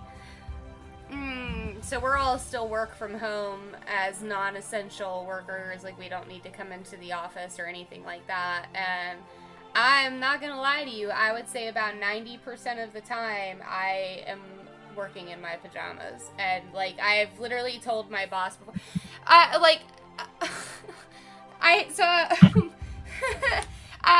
have you seen the strawberry robe from Mochi Pan? It's a Japanese seller. I actually don't know what you're talking about. It's a Japanese clothing shop. And it was like it was very, where the fuck is my mouse? There it is. Hang on, let me, strawberry robe. There she is. Copy image. They have one that's pineapple themed now too, which is super cute, but oh, that's kind of weird. Need to put it above all the things. There we go. So this is Mochi Pan's strawberry robe. And oh, it's super fucking cute and it's super comfy, and I legit have worn this robe while working, and there was one time, see, okay, I have to keep I feel like I gotta backtrack to explain this really quick. On my work setup, I have to keep a little tissue or like, it's an eyeglass cleaner that sits over my webcam. yeah. Because the problem is that if my boss calls me with her video initiated, it initiates my video without me knowing. And my boss has literally caught me working in that robe. Like, I was decent. I'm always decent, just in case. But with the hood up, with the little like green part of that hood like flopping down. And I was like, I accepted the call, but I was super busy, so I didn't actually open the call, like the Skype call window, to realize that she could see me. She was like, Miki, what are you wearing? She thought I was really cute, and it was fine. I didn't get in trouble or anything. But that's the kind of thing that can happen. And anyway, so like 90%, the long story short of this is that 90% of the time I work in my pajamas. That's the long story. I mean, I would say streaming is my job, and I pretty much do the same thing too. Yeah. There's nothing wrong with working in the pajamas. Hey, you gotta work comfortably. Exactly. Why is this like music so serious right now? Oh, it's because Especially since you're just talking about pajamas. I literally, oh dang. Sorry, I got distracted. I literally fucking loved that moment though, working, cause it wasn't just my boss that ended up being on the call. Like, we ended up getting on a call with, like, the rest of my team as well, and my camera was active. Like, at that point, I had been outed to my boss, so I was like, alright, I don't really care what happens from here. And, they made me stand up and do, like, a little twirl around because they wanted to see the whole thing. We have a good culture. We know how to have fun. It's a good culture in the office. But yeah. I forgot why I brought this up. I'm struggling. What was the reason? I can't remember. Yeah, alright. Well, R.I.P. When you get older, your memory starts to go. So 30 is approaching a little bit too fucking closely, and I need it to back up. Respect my space as a hardworking, strong female citizen. That's what I need 30 to do right now. All three of us are close to hitting 30. Because I'm 28, Tony is 29. Babies! You're all babies. I'm already graying. I was unnaturally gray for months. My hair is well, I don't know how long my hair's been graying for, but I didn't notice it until like the beginning of this year or something like that. And so, and I found some that were like pretty long. So, I had to been graying for a while. I'm surprised, like, with all the stress that I've been under my whole entire life, that I wasn't born just gray. Just naturally, like, graying at the age of 3. Yeah, because my middle sister, she actually started graying at like 24. I think gray is charming. I mean, yeah, no, like, I don't really have a problem with it. Like, I mean, it's whatever. But she tried to hide it pretty well, because I guess she doesn't, you know, so she, like, dyed it a lot. And yeah, most people don't handle graying very well. Tony. Huh? Leafy, she threw up in my office. When? Just now? Just now. Oh no! It sounds to me like she did that in protest. Feed me!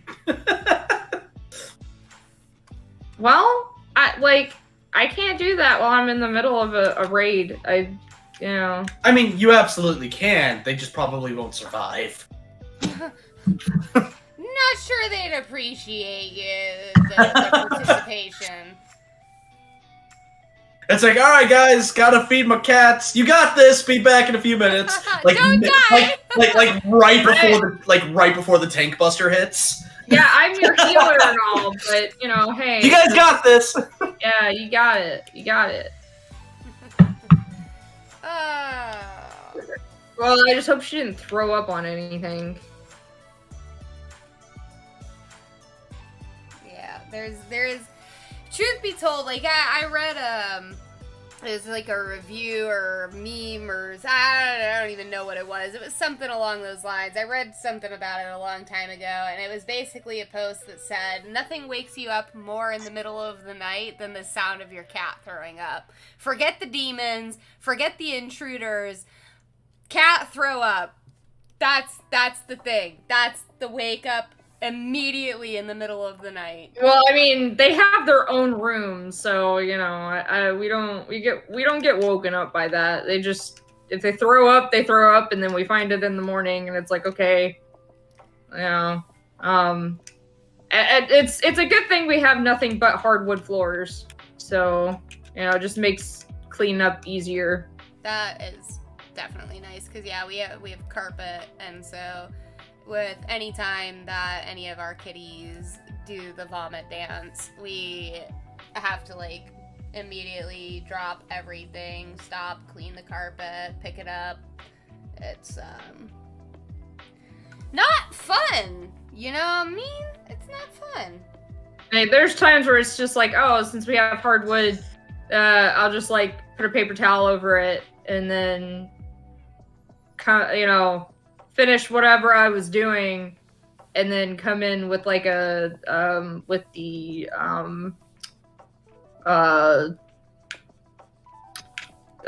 Swiffer thing. So Yeah. I don't have to like, oh, I have to stop everything that I'm doing and get the carpet cleaner out and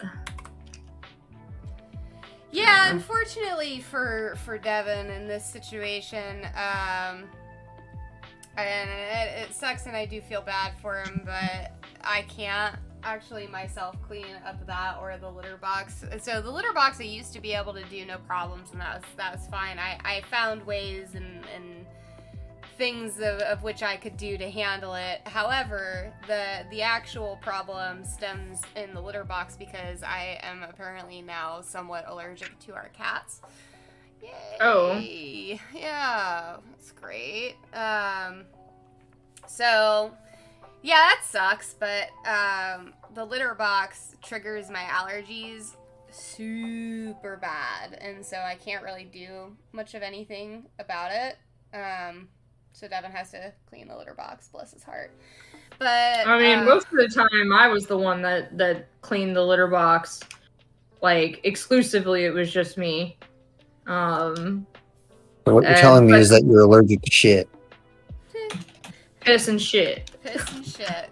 But like it got to a point where like I'm just like, all right, well, we got to have a system because I cannot keep it up every, because we clean the litter box at litter boxes every other day, especially since we have the cat genie and it pretty much cleans itself. So Nice. But it's just like I can't do it every other day. I literally, my body can't do it. You have to help me, please. Like I do one day, and then the next time it's time to clean, it'd be your turn, and then we take turns. I can't, literally physically can't do it. Like with my back the way it is and my hips, and it just I can't do it. Like I used to be able to exclusively just me do it, but now that I'm getting older, simple things have just become a lot harder to do. Oh, So- that's a mood. That is a fucking mood. Oh my god.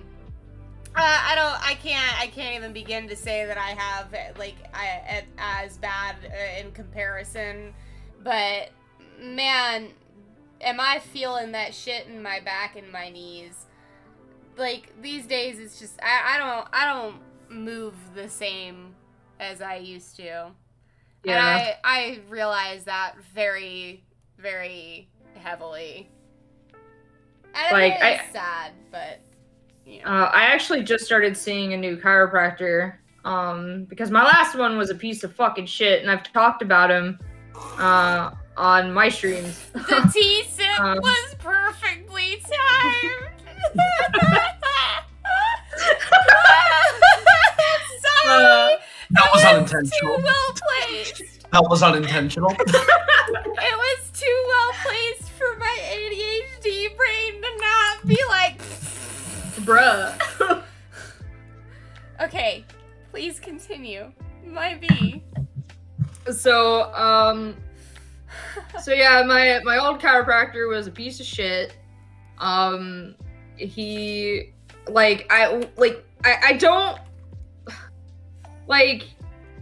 I don't normally say this, but when the times that people say like, oh, you're really Republican or you're really Democratic, it was really just like, wow, you really are really Republican because you're just so fucking like sexist and like racist and shit like that. It was just like, everything that you could think of that half the time. So people are basically, like, the stereotype of that Republicans have sort of made for themselves, this guy fulfilled. yeah. So Now I want to preference. That's not to say that all Republicans are like that. Yeah. It's just the stereotype, and he fulfilled it. So he thought for some reason that it would be okay to say the N-word in front of me. Hard ER. He also thought it would be okay to talk to a patient who has mental disorders and say the R word too, just because, oh, my son is, mentally, has mental retardation, and it's just okay for me to say the R word because of this reason. And my favorite. But may I for this next part, babe? well, I was just going to say, and he also, like, anytime that I tried to, like, rebuttal something, he would not let me speak at all, but would let Tony speak. Like, he would let Tony talk, but would not let me talk at all. He would always interrupt me anytime. And he, like, also, when I had mentioned to him that I am technically 5 years behind someone my normal age would be mentally, just because I do, I'm mentally stunted. He looked at me straight in the eye and was like, "Huh? How did you grow out of that?" And I was like, "Sir, that's not how that works. You just don't grow out of being mentally stunted. Once you're like, like." I And then wonder now- if he was trying to say that you don't seem like that, but that was a really poor way of. Yeah. Now, the best part. Are you ready for this? This is my personal favorite, No, and was I sort of don't think I am ready for this. this was the nail in the coffin for me. Uh-huh. All right. So this man has a PhD. Yeah. And we were talking about how we got he had, we ended up talking about COVID, and we'd mentioned that we just got the vaccine. And he had said, "Yeah, well, I already had COVID, so I'm not going to get the vaccine. The antibodies I got from having it'll be just fine." Like, yeah, okay. And he was like, "Trust me, I'm a doctor." And it's like, bro, you are a chiropractor. You are not a virologist. Shut the fuck up. He's just like, "Yeah, I've already got COVID. Not gonna get vaccinated. Trust me, I'm a doctor." And it's like, okay, so this guy, who his job is to put his hands on Asha and break her, basically, is just admitted to, not only am I not wearing my mask, or anytime I do, I'm not wearing it properly. He was wearing a mask. He just wasn't covering his nose. Yeah. When he wore a mask, and I'm like right underneath this dude, and he's not covering his nose. What happens if he sneezes? Like, he's gonna sneeze right on me. Yeah, and like, oh my god. He also, like, when I told him that I was, about 5 years behind mentally, and I told him that, I just got along, back when I was still in school, even though I was 18, I mentally had more in common with people that were younger than me. Just because of how my brain worked. And you have to understand, my mom was a bus driver, and most of the kids that rode her bus were elementary to middle school students, and maybe some high schoolers. It just depended. But I just got along with them better and had more in common with them, just because my mind was technically mentally behind.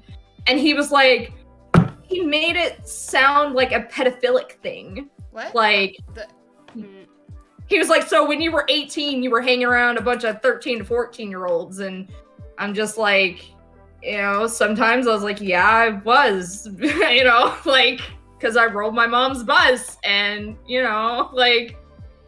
it's just like, there were friends, I had friends that were a few years younger than me, but he made it seem like really pedophilic, and I'm like, bro, what the fuck? So, like, I was thinking about reporting him, because he just like, just, you know, he was just becoming way too comfortable with his patients, or with me. I don't know about his other patients, but he just got way too comfortable with me to a point where he felt like it was okay to say the N-word. And like, but then I found out that you couldn't do it anonymously. And because of how my anxiety is and like all of that, I'm just like, I just can't, I wouldn't be able to do it. Like, I would have to have someone do it on my behalf, because I try to stay out of confrontation as much as possible. So, like, you could tell there is some hostility, because Tony is my power of attorney. And so we had called about, you know, getting my x-rays from my new chiropractor to look at the x-rays he took of my back. And they told him that he had to have permission from me to receive them, even though I had already signed the papers stating that anything that had to do with me, it was okay for them to talk to him or like whatever. So you could tell that there's already some hostility with me and this other chiropractic you know, place. So I just didn't want to add to that. So but I did mention it to my new chiropractor though, and she's just like, wow, that's very unprofessional, and I am so sorry that you went through that, because like, you know, not only was he acting that way, but he's just, like I said, he not only did he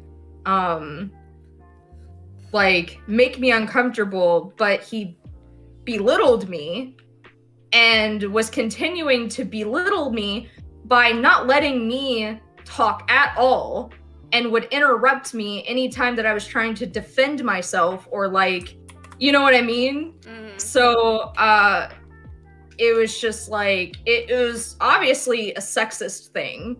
Like, the woman's not supposed to speak at all, and like only the man's allowed to speak type of shit. And so I had mentioned that to her, and you know, I wouldn't be surprised if like, you know, something, you know, if something happens in regards to like her saying this motherfucker killed me. Anyways, that was a really bad contextual point of which to insert that phrasing. I would have been surprised if she said something like, "This motherfucker killed me." I'm sorry. I'm doing the other raid, and the tank had a tank buster, and he stood right next to me and killed me. I feel like I stepped in the wrong conversation. I just came to share some fun, nerdy news real quick. That I just thought was adorable. For shame! No, how dare! What's up? How you doing? In the Olympics, the Japanese volleyball team was playing, and they Haikyuu. They played Haikyuu after they scored something really amazing, after a really awesome score on their side. Yeah, they played the Haikyuu. They played one of the openings for Haikyuu. For what I understand, they've been doing nothing but playing anime stuff the whole fucking sorts, man. There was dope.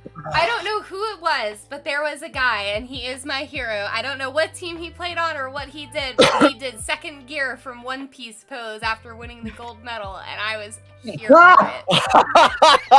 Yeah, you know, like I'm seeing all these anime, you know, all these people doing the anime stuff, and like on one hand, I'm just like, oh, I love it, because fuck all those stupid assholes who were dicks to me in high school because I liked anime. Yeah, watching it become slowly socially acceptable.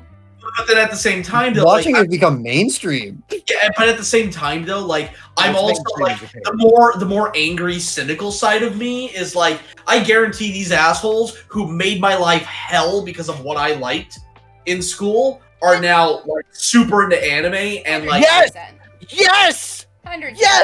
yeah.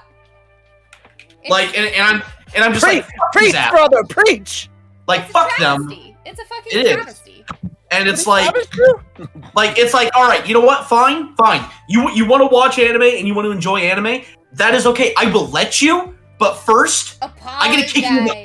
I gotta kick you in the balls.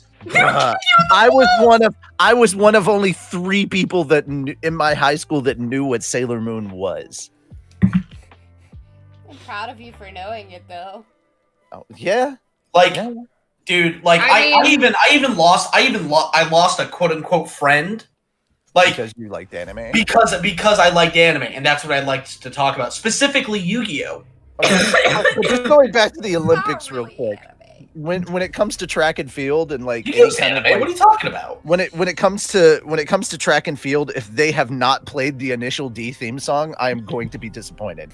I mean, that's a fair disappointment to have, though. Like seriously, if you're doing the they're 100-meter dash, and you're if you're drifting a track and field, what the hell? no, just because they're moving fast, deja vu.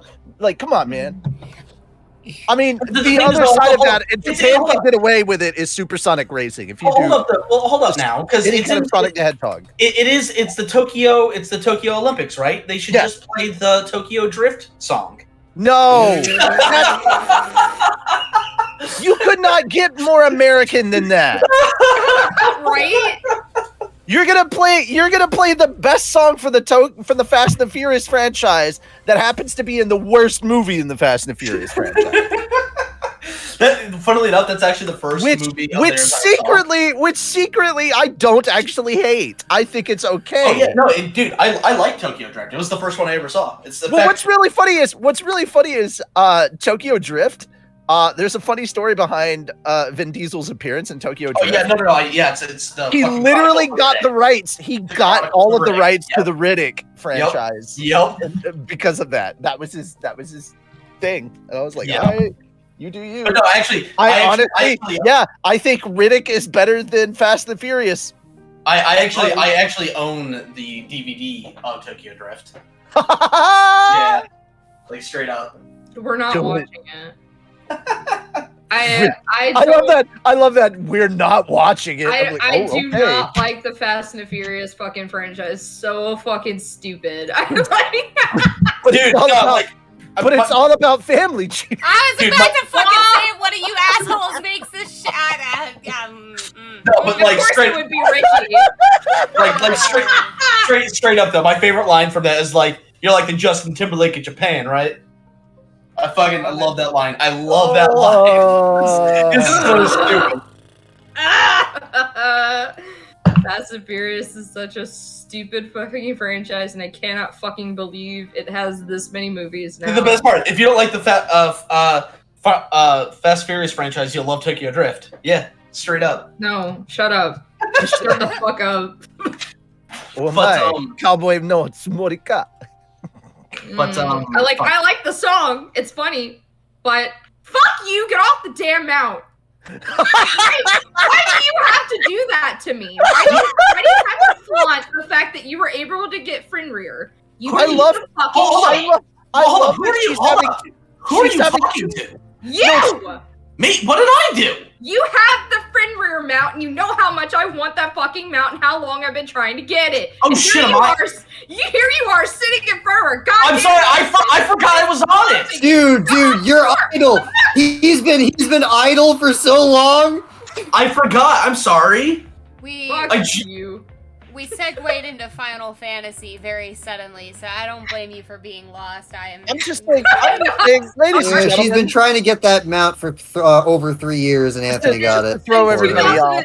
Since 2016, I've been trying to get this damn mount, and the only way you can get it is doing gold saucer, and you need 1 million gold saucer points, and that shit is just fucking ridiculous, and I hate it, and here Tony is, of course he would have that fucking mount now, and he'd just be sitting in front of her house, you know, taunting me with it, you know. In my defense, that was actually unintentional. I am about to have a family of children in my team. It's gonna be great. What? Oh, I have a I'm queen glad that you added the extra part to that. in my team. What In my team? All right, so in Genshin, I have 3 out of the 4 lollies. The 4th one is coming soon. So I have Klee, Chi-Chi, and Diona, and then when Sayu comes out, I will have a team of all children that will just murder monsters with abandon. Oh, so you're kind of like me when I played Dragalia Lost, and like I have like pretty much a whole team of nothing but Shotas. Yeah. I have a team of adorable lollies that just cause them. Like Klee is like the most adorable terrorist you've ever seen. Yep. The dance a jig bomb. Yeah, like literally. Sweet, get the Lolly Brigade. The Lolly Brigade. Yes, it's coming. Y'all, no, you know the best part is As soon as Sayu hits you and me a banner, it's over. Asha, I want. Can you say this line in a lolly voice, please? Oh God. What line? I'm sending it to you. Okay. Well, you better send it fast because I'm queuing up for the 3rd raid. So. Okay, I'm sending it right now. Can't find my burger. Oh, Lord have mercy. Where did I put All it? right, no, hold up. Here we go. Here we go. You came to the wrong neighborhood, Oni-chan. Sorry, I feel like that's a line that I should have my Echo Dot say when it's like intruder alert. It's like you came to the wrong neighborhood, Oni-chan. No, my favorite fucking thing that exists is, put your ooh-oos in the bag, Oni-chan. Oh, Jesus. So, speaking, I forgot to I don't mention know this. if I'm adult enough for this conversation. no, you're older than us. So Exactly. actually, speaking of voice acting and whatnot, and we had mentioned that Miki's voicing her very first role for Fat Dog in our upcoming air gear. Didn't the 3 of us all voice a thing recently? Oh my God, your name is Morgan Freeman. I don't think so. Shadow? Didn't Shadow? You're not the have only one you playing guys 14 right now. in a like didn't Shadow say that he had you guys voice yeah. And he Okay. just released that recently? Yeah, so all 3 of us voiced in a paid gig thing. That was I pretty don't cool. think we voiced in the same thing together. No. Oh, it's 2 separate things? Yes. Okay. Yeah, Asha and I voiced a couple of Twin dragons. dragons. Twin Yeah. dragons. Twin dragons, and I was a Russian vampire or a Ukrainian vampire. Russian vampire. I don't know. So anyway, Romania is part of the former USSR, so it's all Russia to me. I'm like, yeah. so Asha will be voicing in it as well. She'll actually be voicing Ringo. Star? No, You're the least beloved Beetle? Damn. Wow. I mean, that's just how it is in real life. It's okay. you're the least loved Beetle. Yeah. Goodness, But at least, but look at it this way, Asha. At least you can take all of that. At least you can take all of that non-love and just supplant it by rolling around in the giant bin of money you have. God, I wish I had a big The giant. Beetle, gem. yeah. I wish I had Beatles money. Shit, that's No like shit. that's like Scrooge McDuck level money. I'd be happy to have 1% of that money.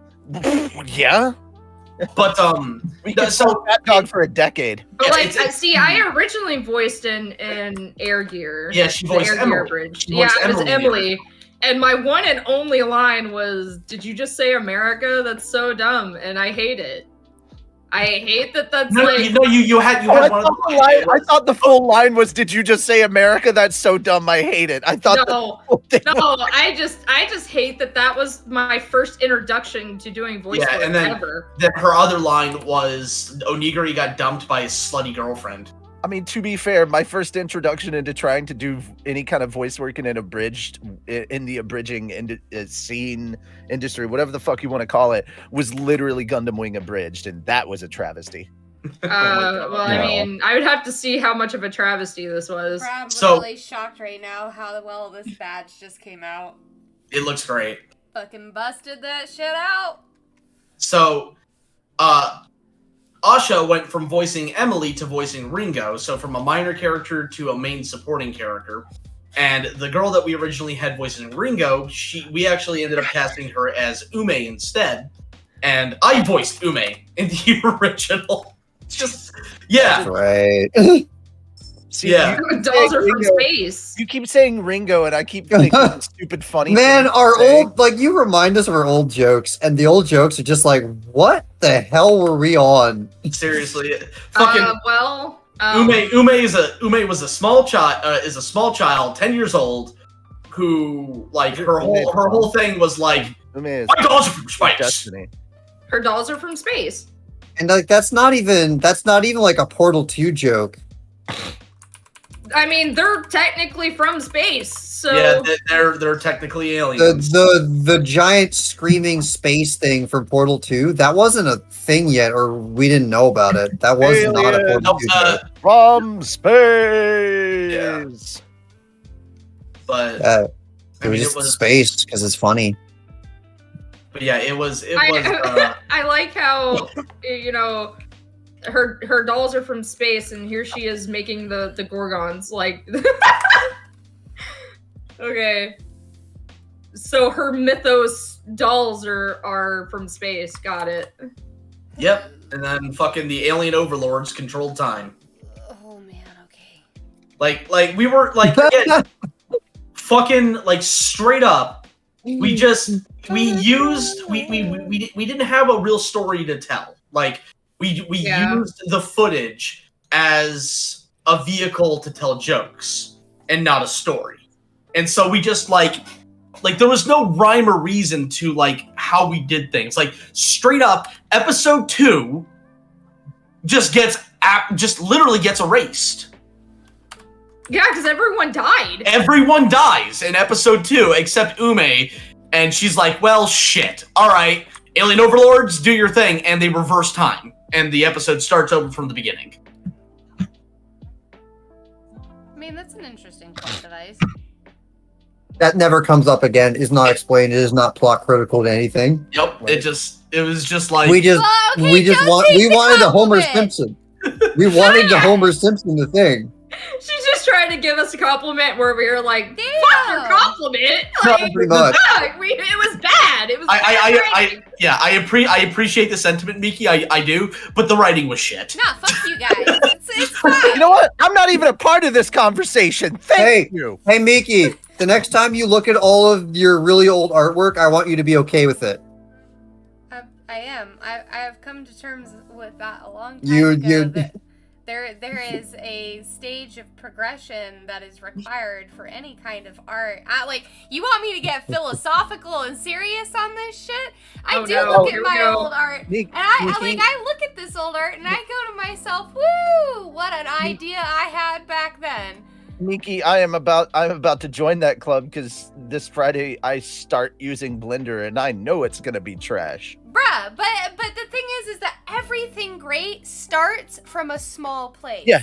That's what one of the videos that were like, hey, don't be like you're gonna feel overwhelmed by Blender. Don't feel overwhelmed. Remember that every great 3D artist that you see out there started exactly where you are now. And now I feel super juvenile because as soon as I heard that everything great started from a small place, my immediate reaction is that's what she said.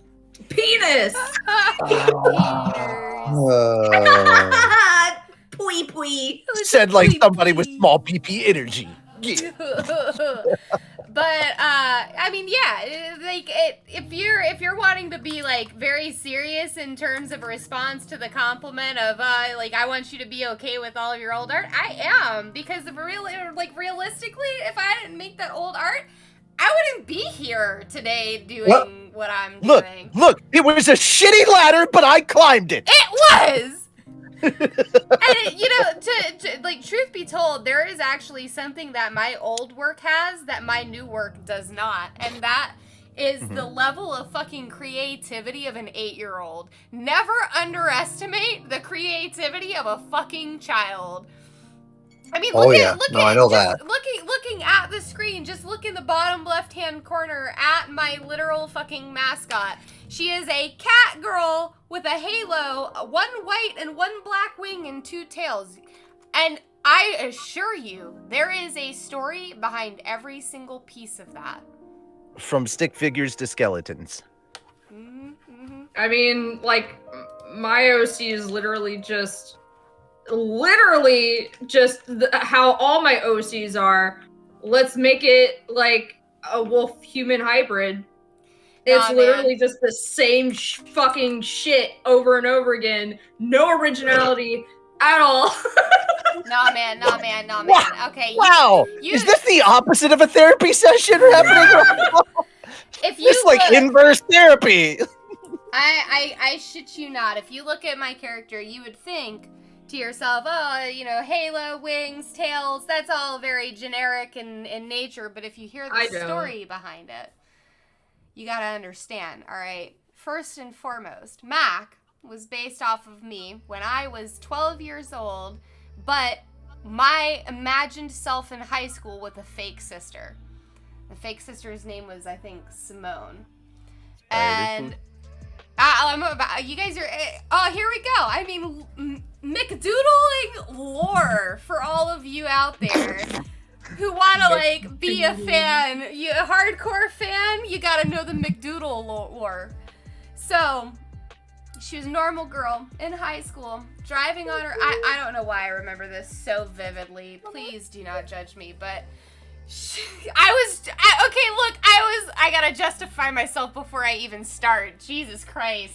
I was like a kid, okay? Don't judge me. Don't judge No me. one's judging. I'm gonna go now. Well, fine, bye. Yeah. You don't get the MikDoodle lore. Whatever. Oh, I just have to go. I've been in this call for too long. Oh, okay. Later. Bye. Oh my god. Okay. Alright. So, anyways, she was driving on her way to her graduation from high school. It was the biggest achievement. She was so happy and proud of herself. Because this is like what 12-year-old Miki imagines graduating from high school looks like. Not really quite realizing the actual truth behind it all. On her way, she is driving around a cliff, and her car is suddenly pushed off of the edge by some like a rock slide, and she dies. Oh, So, cue in the sister. Obviously if she died, how is she here? How did she, something happened, right? So her sister, a mad scientist who went rogue from the family at her younger years, brought her back to life through a scientific experiment, which, plot twist, turns out her sister was the one who killed her for the very reason of the experiment, and was trying to bring her back to life, but it resulted in a problem. Now, excerpt to the soul other side floating in disparity and whatever, and it's the afterlife, but you're not quite in heaven or hell. It's like the floating in between, chilling Purgatory. on earth still. Purgatory, thanks, sure, we'll call it that. 12-year-old me, meh, whatever with that. It's a plot story. Anyways, so in doing that, there was a monster demon, we'll call it a demon, that for funsies would hunt the floating souls that didn't go to either heaven or hell because they were unrestful. Sabrina? Huh? It just reminds me of the Chilling Adventures of Sabrina, where like Purgatory literally has like these demons that, well, that and Supernatural, there's demons in Purgatory that hunt souls that are in Purgatory. Sure. I don't know, man. I was Well, fucking this is 12. what it reminds me I of. was 12 and edgy, okay? I was 12 and this is deep. So, my goodness, let me think for a second. What was the name of that demon? It was something like, I think it was like Azur. Yeah, that's what it was. So, rather than unlike all of the other demons who just swallow the soul's whole and just call it a day, this one took particular pleasure in tormenting the remaining soul by slowly picking away piece by piece. Because the soul is a corporeal thing. So, like, my 12-year-old brain was like, oh yeah, it's just slowly eating away at parts of the soul, not the full thing. So when the sister brought her back to life, there was a problem, because the soul was not complete. It was partially eaten. So, what does it do? Can anybody guess what a 12-year-old's logic here is? Excuse me. Animals. I don't know. Fuck. No, not yet. We're not to the animals just yet. That's a whole genetic F-bomb later. I mean, for me, it was kind of just like 12 years old. Oh shit. I'm saying, oh, fuck me. All right, I'll tell you. So 12-year-old me was like, if there's not a full soul, but it's brought back to life, meaning it's forcing a soul back into its container, it has to supplement that with whatever's nearby. What was nearby? The demon. So, ergo, Mac gets brought back to life, but because her soul is impartial, the demon gets dragged into the physical body with her. Hence starts a massive fight, like an explosion of the body and mind, and anyways, it turns into her raging, like to the sister, she doesn't know what's going on otherwise. It just looks like this creature that she's brought back, which looks like a stitched, like a, so, my current Mac doesn't have the stitching. There is another side story of which has to do with Greek mythology that got rid of that. I'm telling you, man, this goes on some roller coasters. But it just like looks like a stitched together Frankenstein kind of pieced together body. She's like 2 different colored eyes and everything. And it just looks like she's going crazy. Trashes the lab. And in doing so, breaks open some containers of some genetic stuffs that then convert the body to, like, it's like animal genes. And somehow those animal genes splashing onto her turns into cat ears, 2 tails, and dove wings. So it was actually dove wings. It was like a genetic mutation there. So she actually technically, at the beginning, had 2 white wings. She did not have a black wing. The story goes very far in, okay? So, ergo, that's how the story of 2 wings, cat ears, and she comes back to life. Now, Hold on. Before you go any further, I gotta clean the litter box and then go to bed. I got work in the morning, so lame. I gotta duck out. Sorry. Lame. You're like missing the rest of the story of Mac lore. How Yeah, dare. but you just said yourself this goes on for a while, so it's like. Oh, I mean, it's not like a while. I mean, it is a while in terms of the length of time that the story actually progressed and led up to this, but I'm gonna keep it to I think a more simplistic, stream-friendly story. That's more of, I guess, what I meant by that. Yeah, stay or not, up to you, whatever. But I'll keep going if you don't have any exiting pieces. I do have one exiting piece. I just want to point to the donation goal we have at the top of the screen. Chibi be wanting to do VTuber stuff. Yeah, I want my streams to be like VTuber streams, and I don't know why I went really southern here, but I just did. And, You know, sometimes that's what it's called for. That's just how it is. But yeah, like I thought it would be a neat idea to just, do that. So this goal is just for the model, not the rigging. So but yeah, so that's pretty much all I wanted to say. Make sure you guys do the thing. Yeah, no, you're not obligated to donate to it, but if it's something you would like to see for my streams. Yeah, you know what? I'll tell you what. If we reach the goal before episode 1 of Air Gear is out, we'll read a scene from Air Gear. I'll do a cold read. I'm happy to do that. That would be I think the donation goal ends, September 1st? Yes. Yeah. So on that note, guys, good night. I'm super tired. Bye. See ya. It's okay, See folks. ya. Tony doesn't need to know the lore. He can miss out. It's Yeah, not like it's not like he would remember anyway. Yeah, well that, and it's not like I have a stream going that I can go back and watch. Mm-hmm. and you gotta sit here and tell me that you gotta rewind this shit, go back, and watch just for the lore? I mean, I might. No, you I'm might. gonna press B for doubt. X. X. I know. What kind of X? What that's kind the of funny PlayStation part. controller bullshit is this? That's the right. funny part. Jesus Christ. That's B for doubt. B for Oh, doubt. I wish Doger was here. He would have loved that. All right. Good night, everyone. Bye. Good night. Anyways, so to continue. So, at that standpoint, all right, you have Mac. Happy, well, not so happy actually. Like quite unhappy Mac. And I think like Mac, what did Mac look like back then? It was like Quite ears, thoroughly me. had a like stitching across the face.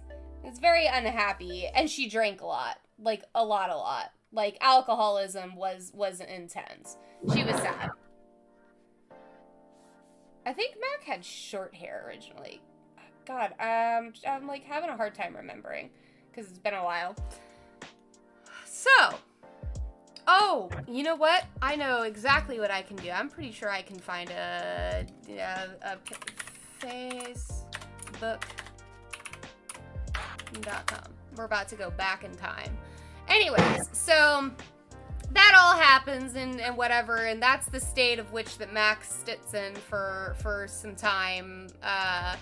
And as the story progresses, Mac eventually meets a man friend, and she has a kid. The kid was really cute. I don't remember the kid's name, actually. But speaking of, I don't have children. This is all within the story of my character at this point, which diverted from my particular story a long time ago.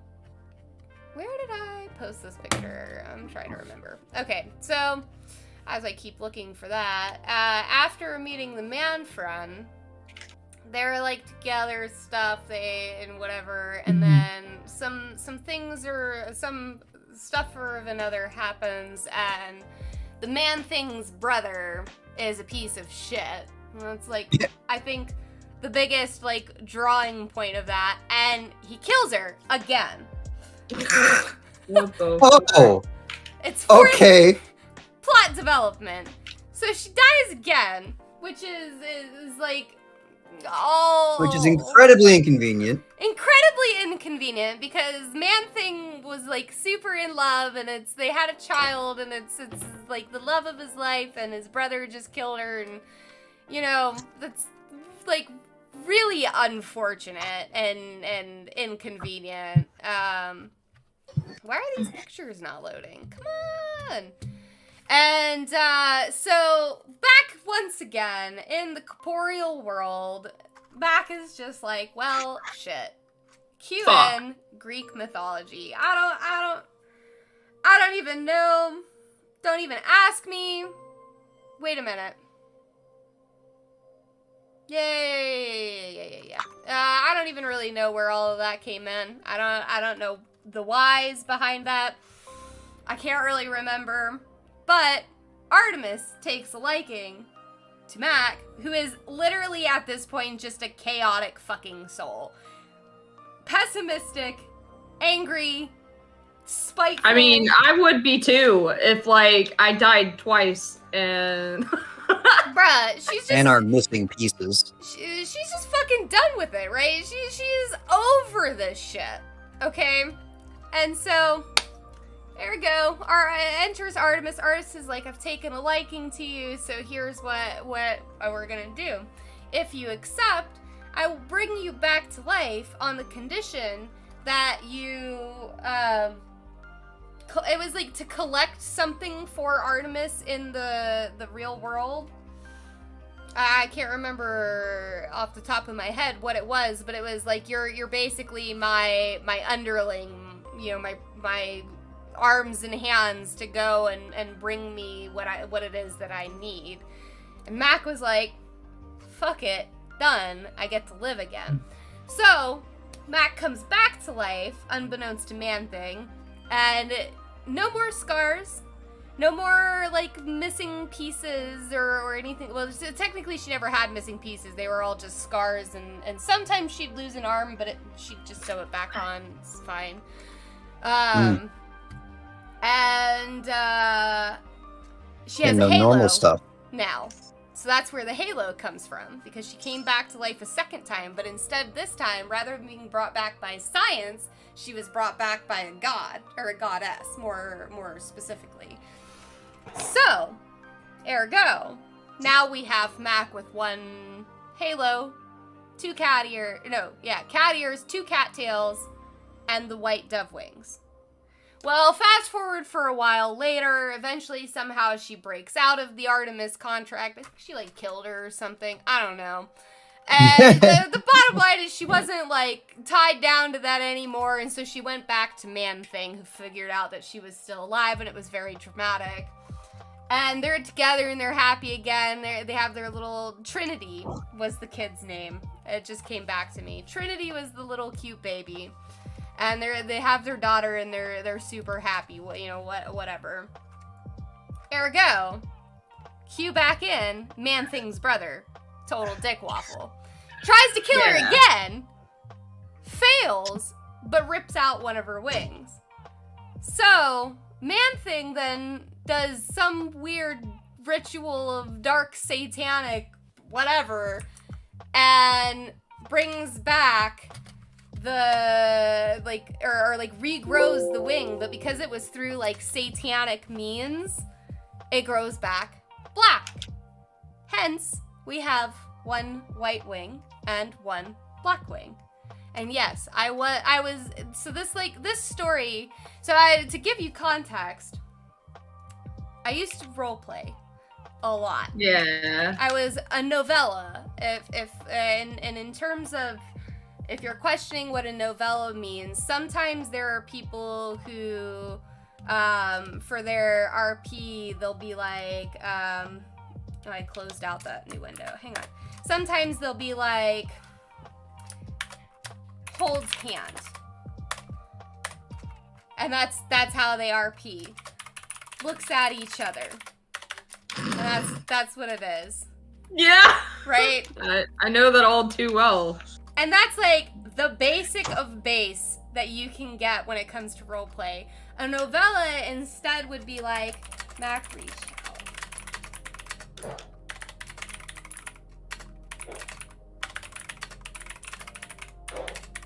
Oh no, wait, I'm going off screen.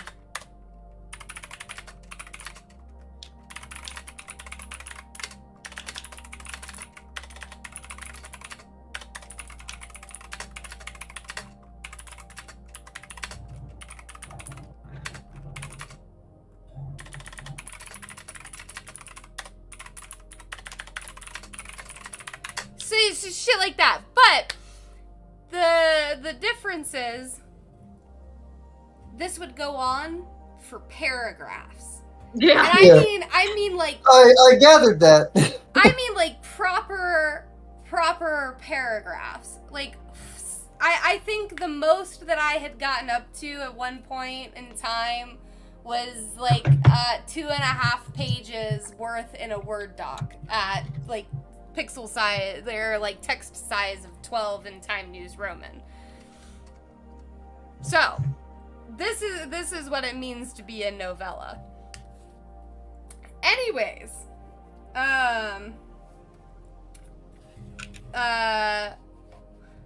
Mac's story happened in part of it was like me just coming up with the character, and that was like the beginning portion of it. And then the rest of it progressed through a series of role-playing that like slowly started to incorporate more and more detail to try to justify like the way that she looked and you know everything like that, and tried to bring some, you know, kid logic to what was going on. So it started at the age of 12. And,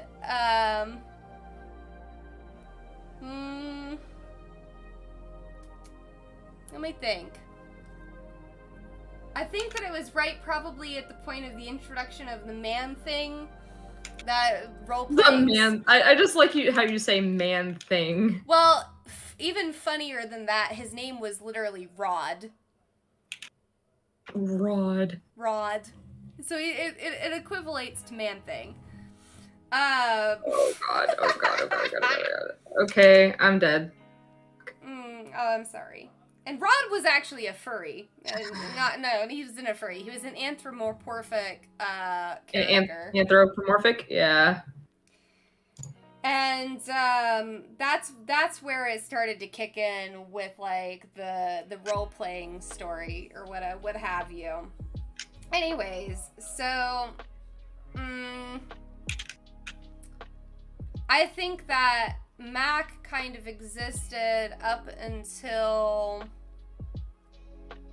or that story progressed up until I was probably about the age of 16-ish, maybe 15-ish. And then Mac's story takes a completely different side turn. Side story for Mac from the main story. And after a certain period of time, she eventually dies of natural causes. Like, quote unquote, if you could call it natural, I guess. Hey. And she is back into the corporeal world with Azure. And they're still stuck in the state of which they died in. So they're basically I guess I forgot to mention that's a whole ordeal. The whole like there were some situations in which Azure would like take over control of the body and wreak havoc and cause chaos and do stupid shit. And I'm pretty sure that's how the kid happened. But anyways, neither here nor there. She is effectively I love this short wrap up. She's effectively the equivalent of the Azure is in her demon form after they died, and she just kind of like goes to sleep. She's just like, I'm dead. I don't care anymore. I lived a life. I existed. I'm done with it. Do whatever you want. And so as that progresses, the same kind of situation happens to another one of my OCs named Shitomi. And Shitomi was a cute little thing. And it was a whole nother RP and a whole nother side story in which Mac, with Azure, gets pulled in for the replacement of this character that comes back to life. And it was a blood sacrifice this time. Her whole village died. And then, like, her parents did a blood sacrifice to bring her back to life, which was, the source of it is a giant red, like, jewel that hangs from her neck. And if she ever gets too far away from it, she starts to decay again. So it's like blood magic or whatever. It was a very interesting. That's interesting. As you can tell, I was older at this point in time. My stories were a little bit more coherent. But in bringing her back, Azure had been doing the same antics as previously, and so she finds herself once more in the problematic situation of getting pulled into another fucking body. But this time, Mac goes with her, and so eventually it turns into like Mac being almost like a little bit of a mentor to to Shitomi. And like teaching her the hows and the whats of like things to do and like taking care of her, whereas Azure every so often would just be like, I want to fuck this shit up, and so she'd fuck that shit up. And Shitomi, I'm trying to find all these fucking pictures, but I'm like having to. That's why there's nothing happening on the screen right now. I'm having to go back. Way back in time because I'm ancient now, and 16 years old was a long time ago. I'll get there eventually. But, yeah, and I think that's where, like, Mac's role-playing story ended in terms of, like, story progression. I don't think that really anything else, like, kind of came up after that outside of yeah, I really think that's kind of it. And then I decided a while back to actually revamp the way that she looked entirely. Like truly embodying what it means to be a mascot. So the childish, 8 to 12-year-old existence of this character, I just felt like didn't suit me super well anymore as a nearly 30-year-old woman. So instead I made her a pink bunny chick. Hmm. So what I'm hearing is that PDS should have made Miki the story writer for their projects. I am a really good writer. I don't know that I would necessarily volunteer from a writing standpoint, but I do on occasions have opportunities to like weigh in on scripts and stuff. This is Miki. I mean this in the nicest way possible. This whole story sounds like the description of someone's live journal. I don't know why you needed to preface that with being the nicest way possible. Is a live journal like a bad thing? I don't know.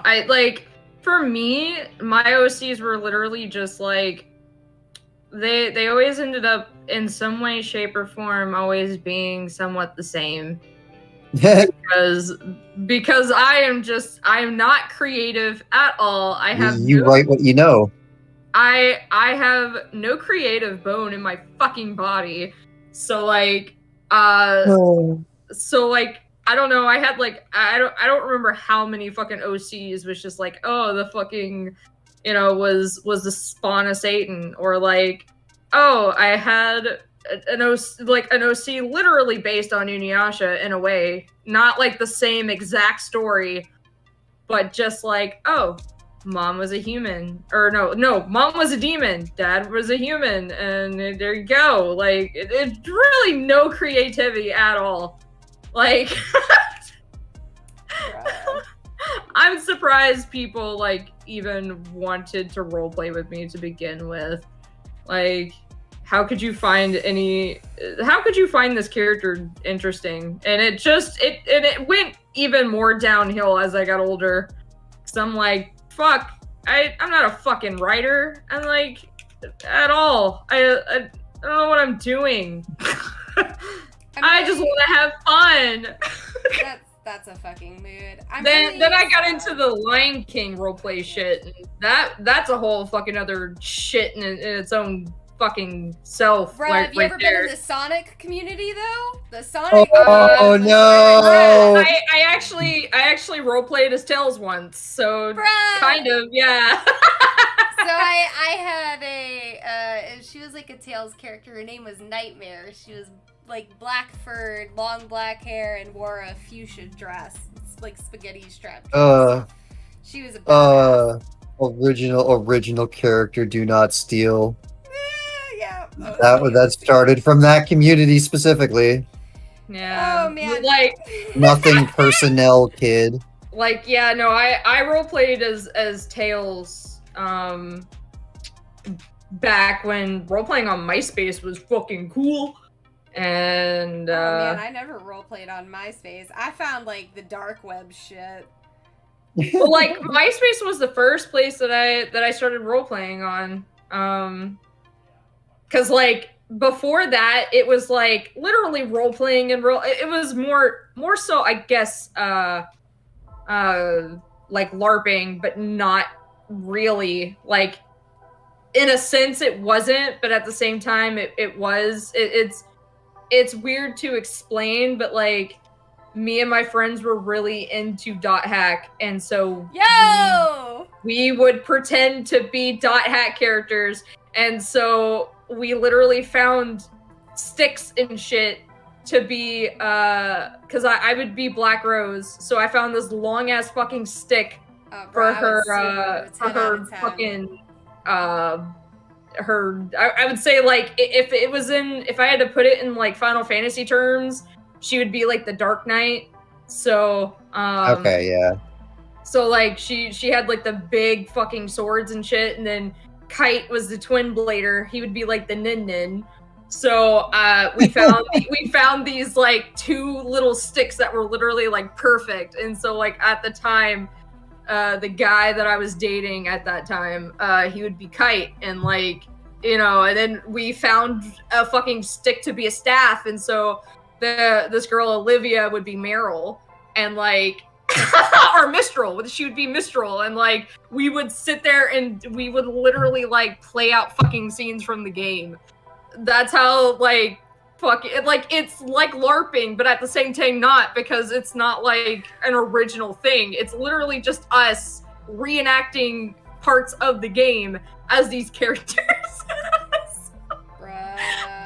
I completely repressed that memory from my brain. Junior high, me and this random guy whose name I actually don't even remember would just run around and be Halo Marines.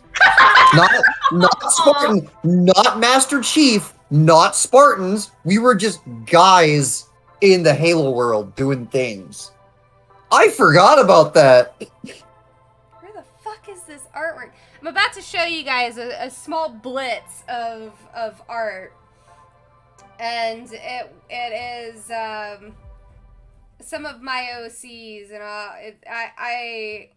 so I also was very into Dot Hack, but we didn't replay the Dot Hack stories. We actually played it as though the character designs were given. There it is! I finally found it. The character designs were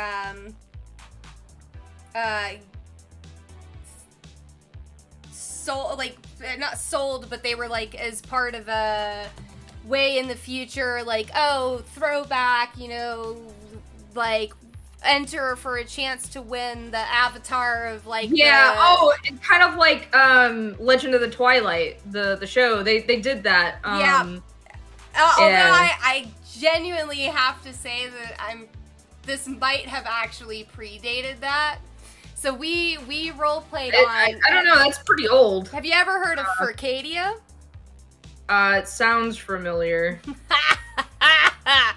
All right. So Furcadia, so this is what I'm talking about. Like, I found like back web, dark web shit that I roleplayed on. I never actually roleplayed consistently on like MySpace or anything like that.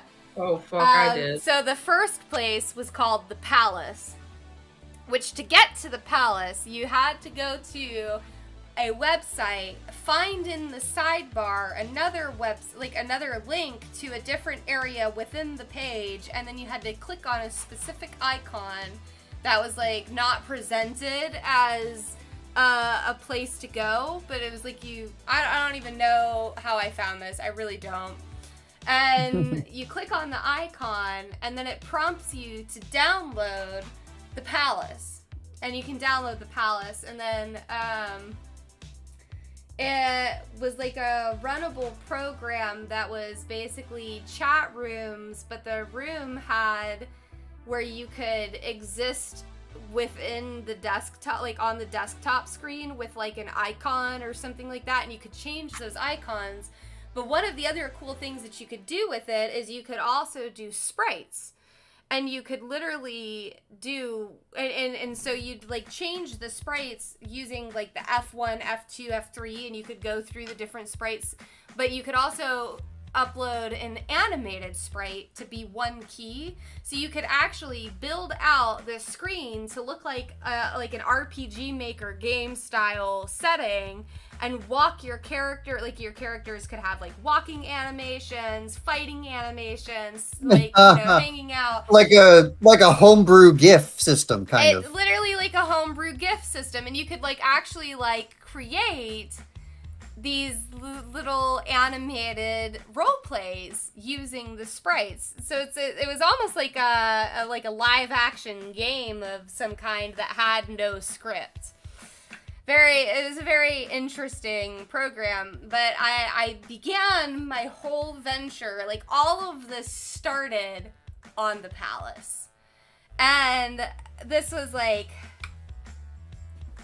so fucking long ago. I mean, I think I was probably 8 at the time that I started, like 8 or 9 when I really started to get into the Palace. And from there, I learned about like role-playing and what role-playing was. Like, I remember that was where I learned what XD stood for.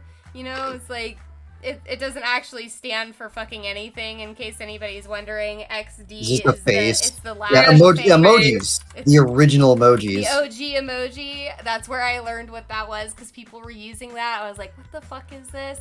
It's where I had my, like, I think my first, like, actual boyfriend, which is really sad. We dated for, like, 2 years. Which is really sad. Yeah. Jeff. Yeah, no, the He lived in online Ohio. the online dating, you know, like role play dating shit. I did that like once. And I was like, wow, this is weird. So, yeah, no, we were, like, role play dating. We were just, like, dating. And that was... Oh, well, I mean, there was only one like where I'd actually ended up like dating a dude that I met through roleplay. But like I actually did the whole like dating roleplay thing once, and it was really fucking weird, especially for like a I want to say I was probably like 12 at the time, so it was just really weird, you know. It's kind of like, what do you do, you know? And then you kind of find out about the ERP shit, and then you're just like, oh,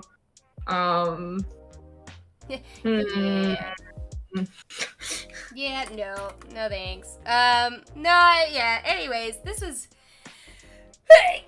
God damn. Yes. Thanks.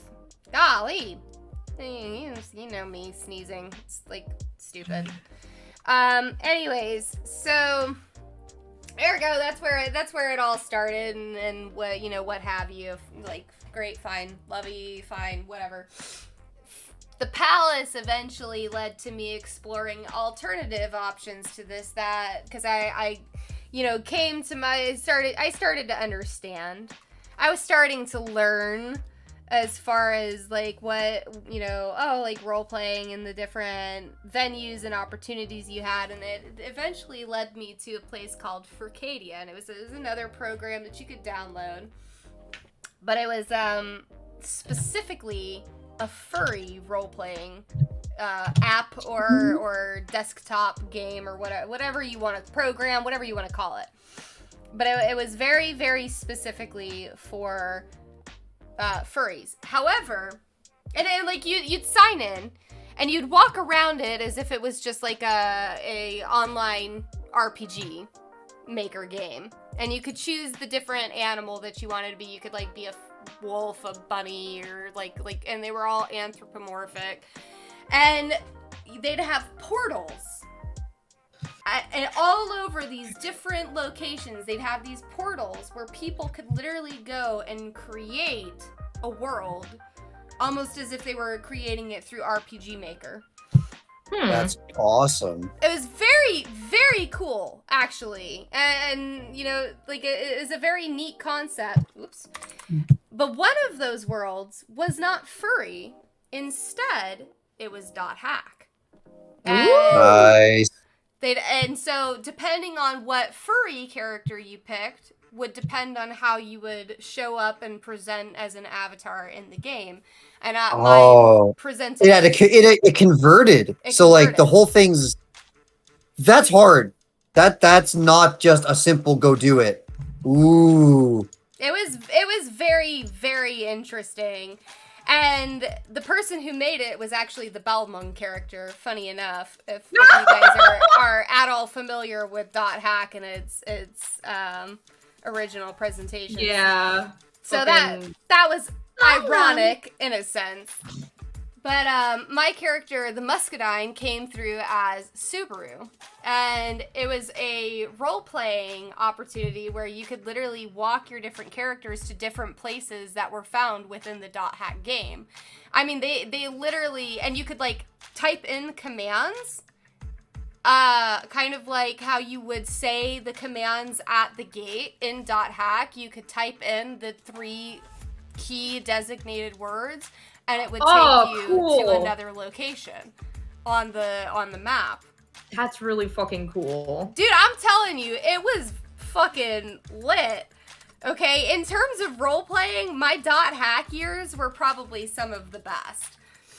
And so it was, but it wasn't that we necessarily role played dot hack characters. Again, like I was saying, it was you know, the characters had won the avatars, and then in doing so got wrapped into this huge like ploy of some kind, and it ended in a disastrous way, unfortunately. Yeah, it was really, really sad because it ended up ending in like a dispute amongst not the characters but like us ourselves, because we were friends for years. I mean, I role played on this site for probably like 4 years.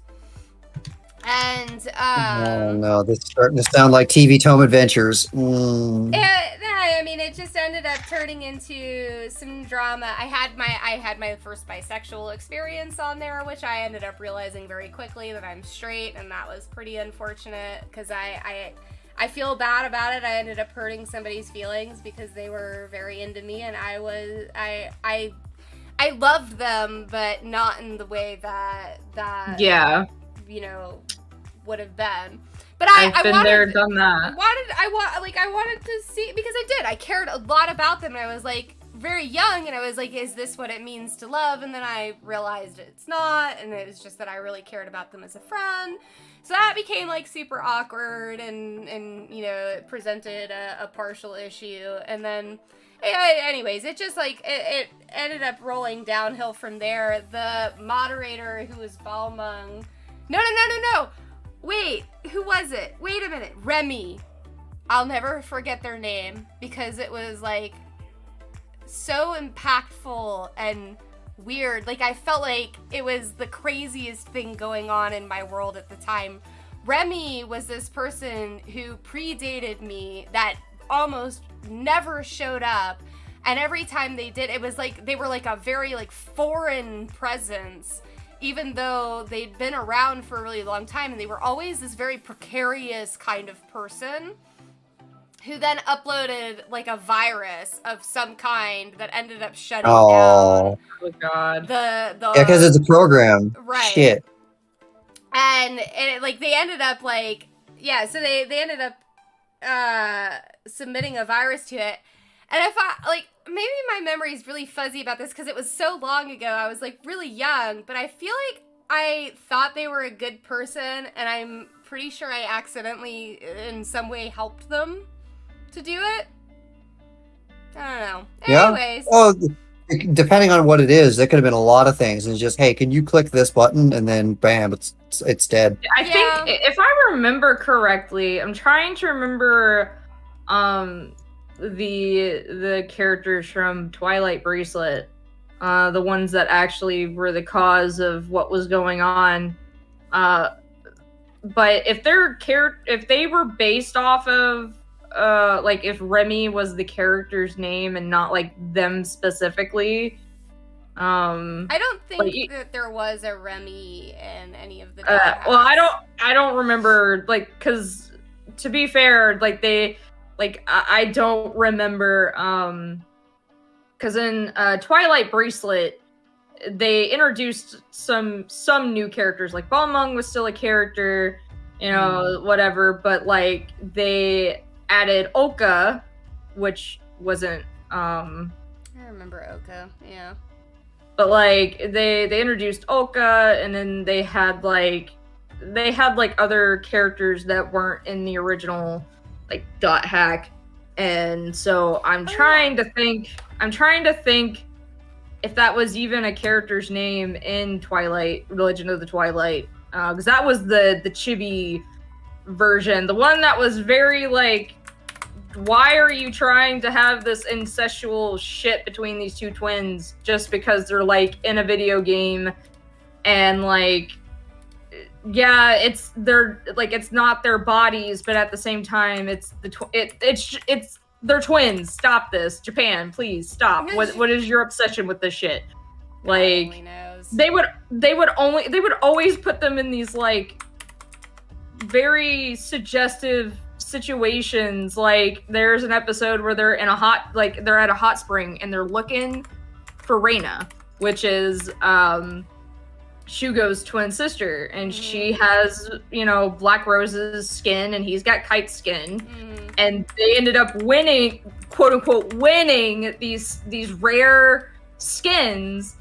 But that was all just a plot from these hackers for them to win it, so that they could, you know, basically reenact what had happened in the game a long time ago, you know, shit like that. And so like this was after she had, you know, she had died, and she's in a coma right now, and they're looking for her. They don't realize this is what happened, and like her being in a coma in real life has something to do with, you know, her dying in the game. And so they're looking for her, and they find this hot spring, and like, I'm trying to remember exactly what happened, but like Reina ends up, it's not her, it's someone pretending to be her. She ends up showing up, and she's naked in this hot spring, and like the interaction between her and Shugo is like the weirdest fucking they're twins, but they're making it out to be like some weird, like, I'm just like, Japan, why do you do this shit? Like, they're literally twins. They were in the womb together. Why are you doing this? Like, Why is this a thing? No, I feel you on that. Damn it, my brain went full terrible. I have a bad one if you're okay with it. that depends. That immediately is a no. Got it. That depends on what is the bad. I'm gonna take that as a no. I'm gonna store that one and make this bury is it. Miki stream, so It depends on the level of bad. And I think it's pretty. I personally think it's bad enough that I had to fucking ask. So yeah, never mind. Maybe send it in private, not maybe a little bit. Yeah, I think I might text it to you so that I can delete it later. I don't like this one. I really don't. You don't want to be a that is pretty bad. That it's so bad you don't even want to be like associated to it. I've got. And maybe it's not, but I think it is. So err on the side of God. Oh my god, you guys are gonna see old Miki art. I actually went and grabbed my sketchbook because I couldn't find any really good pictures of Shitomi that I wanted to show you. Which I also still didn't find in this sketchbook, but I did find another character that I pulled out. Hang on one second. I gotta pull my headphones off so I can reach my sketchbooks.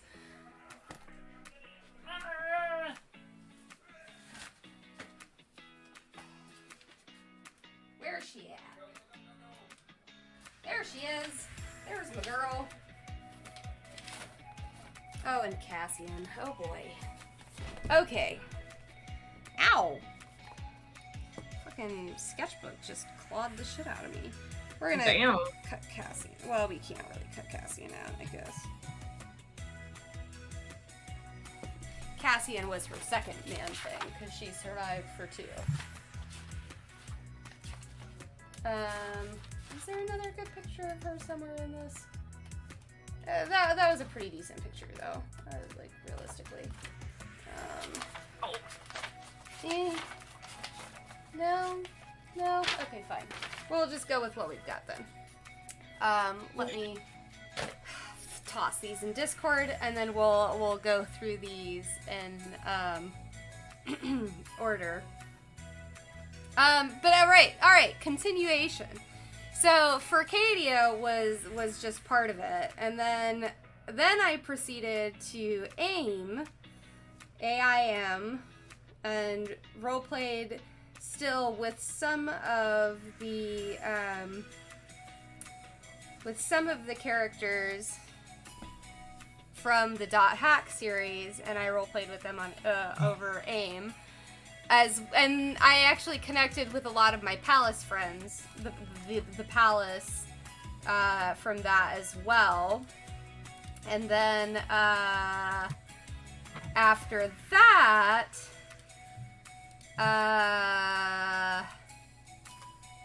God, gosh, what happened after that? After that, I think I started on Sheezy Art, which is where I was like posting my work.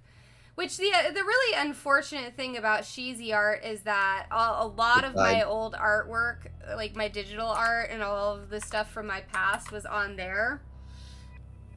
And it died. It suddenly died one day, and I lost all of it. But I started. Oh yeah, you told us about that. Oh my god, I will never forget it.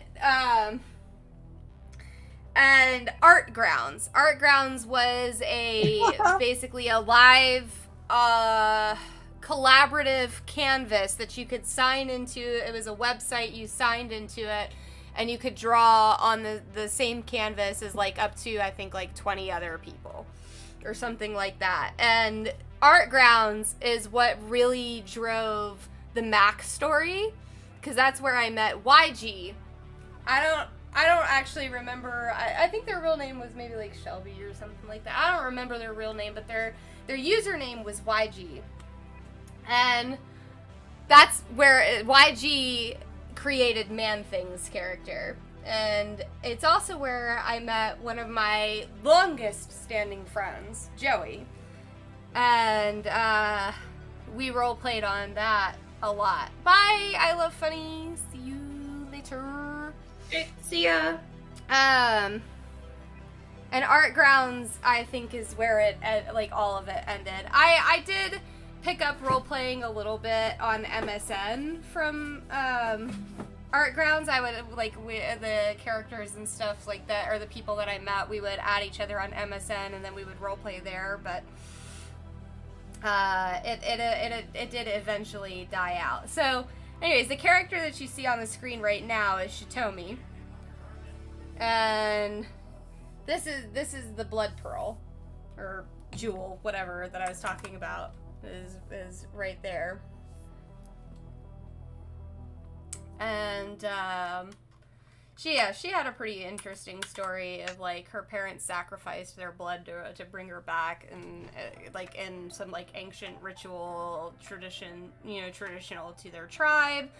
And if she gets too far away from the jewel, she starts to like decay and die. Like, she just starts to rot effectively, and she has ice powers, that's not like anything granted through revivement. That was just the characters in this story had like airbender-esque elemental control. Yeah. That's another really super old school picture of her from forever ago. So this was actually a redrawing. So as you can see, the difference between the quality in these two kind of shows how long this character was around. Yeah. I didn't even have a signature yet when it came to the one on the left. And she had 3 tails. She was like a kitsune of some kind. So this is Mac. Before... so after Artemis, before the other wing gets ripped off, and she's like, it's hard to tell, but she does have the stitching on her neck still. So like, and this is going back to 2017 right there, or is that 2014? That might be 14 actually. That would make more sense. Then this is another OC. This is Paradise. Paradise is a water nymph that helped a human.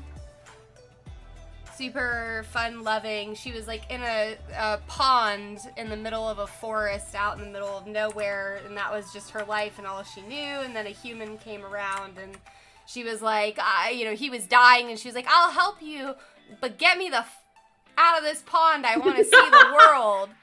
And this character design, I think that I took a little bit of inspiration from Soul Eater, because she has the two white stripes in her hair right there. Yeah. This is is like kid-esque. Yeah, this is Shitomi again. This was in, oh my golly, this was Oh in my god, the art 2008. style! The art style is that one anime that I can't think of the fucking name, but like I had remembered seeing the art style for like the longest fucking time, and then like there's like an anime of it where like the ears are like where the girl's ears are like to the side instead of like sticking up off the head. They had like, she's like part something. Yeah, like it's a girl character, right? Those are robotic ears. She was an android. Well, no. This is from a different series where like, but the art style is pretty much like, especially like the eyes is like almost the same. It's but hella like, fucking 90s, man. but like, but it's like the ears are to the side, but like even the hair color is almost the same on her as this bitch I'm talking about. Like, interesting. That's the weird part. Like, it's a very obscure anime that no one knows really. Like, it's so obscure. The only thing that I would have to show pictures. That's the only way people would know what I'm talking about. Because like you'll probably know what it is by looking at the pictures, but didn't even realize there's an anime to it. I think it was like based off a graphic novel. Yeah, there's no way it's Chobits, because Chobits. Oh no, it's not. Oh shit! I don't know how to pronounce it. I know what it is. Oh crap! I don't know how to pronounce it.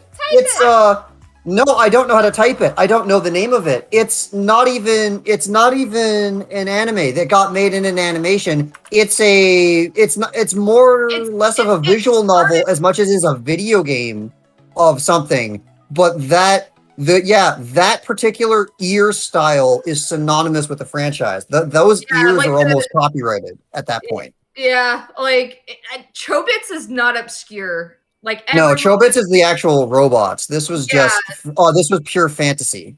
Yeah, no, but like, it's a strategy game. Dude, she looks just like the bitch, doesn't she? Like straight up, like it just like the hair color is pretty much almost the same.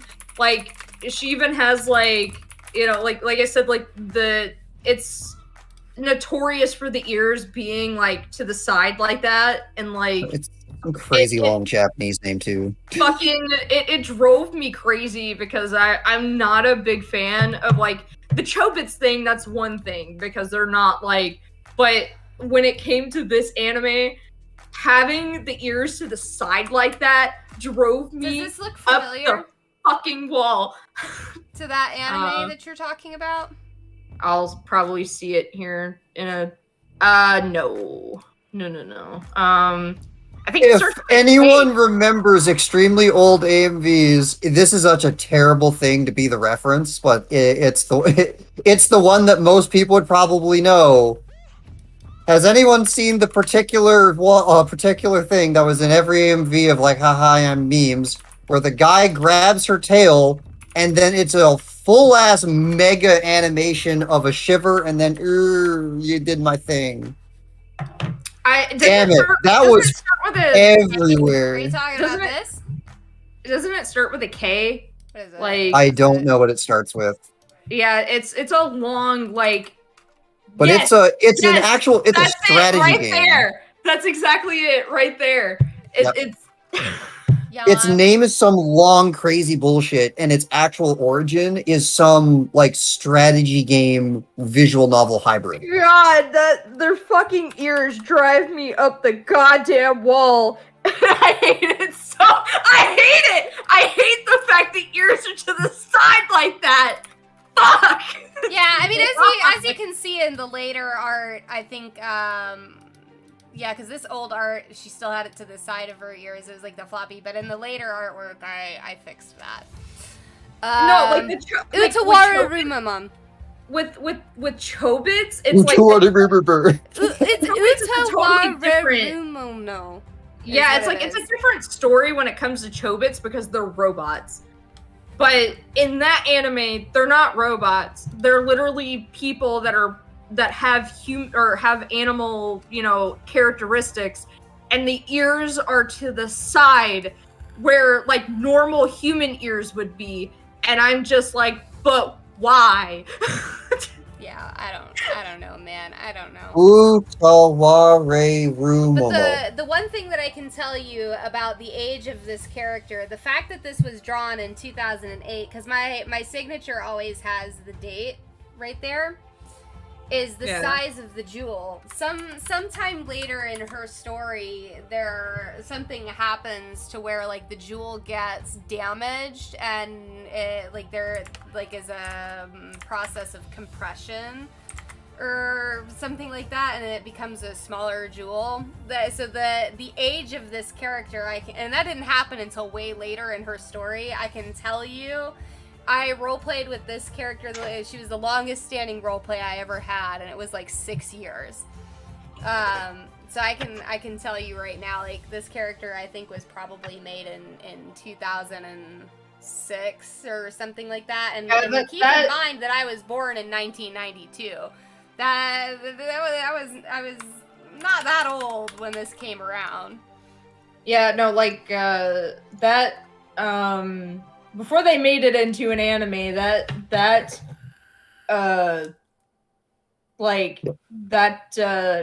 strategy whatever.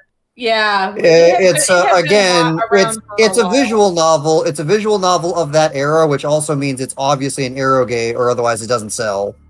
Yeah. And then it's also, to my understanding, a strategy game, like Fire Emblem strategy game, something or other. See, I didn't know it was that. I just thought it was just a regular, visual novel, and then later on, it eventually branched off to be everything. It's a mega franchise. It has won so many awards.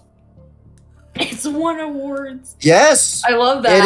It was top selling B shonen something whatever. Well, yeah, no, I was looking it up, but I can't check it again because something spawned. I have to kill it. Back to on topic. This was another OC of mine named Stitch that actually was a transforming pet, and Stitch was the sidekick for another character of mine that was a lemur. Anthro, but it was like more on the humanesque side, like this is right here. And they time traveled, actually. So they did a little bit of time, like there was a little bit of time travel involved on that one. This one is Leora. Leora actually didn't really get a roleplay story. She was originally a character that was created. She's an alien, basically. This is where I think I didn't get very creative in terms of like the backstory, because she never got used. But the character in and of herself was very aesthetically pleasing. The next one is Frog. Aww. And she is an arsonist. She really likes blowing things up. And I think that this, speaking of air gear, this was around the area or time period of time when air gear was really popular, and still being produced. I'd have to remember when the English one, like the English version, came out. In the West, PC releases of the sequel were among the best-selling new releases on Steam in January 2020. January 2020, this thing sold more than everything else for the month. Yeah, this thing is like it's just a mega franchise. That's what it was. Interesting. And this last one is Callie, which is a little calico cat. I love how it's obscure and also a mega franchise. It's not either or, it's both. Yeah. Nobody knows what it is. Also, it sells more than 2007. Nobody knows what it is, but everybody knows what it is. Everyone has a copy of it. Nobody knows what it is. It sells more than anything else on Steam when it shows up. And also, no one knows what it is. Yeah. I just remember seeing art of it, like I guess like art from the visual novel aspect. Like you show the ears to someone, and they'll know what you're talking about, but they won't know what it is. Yeah.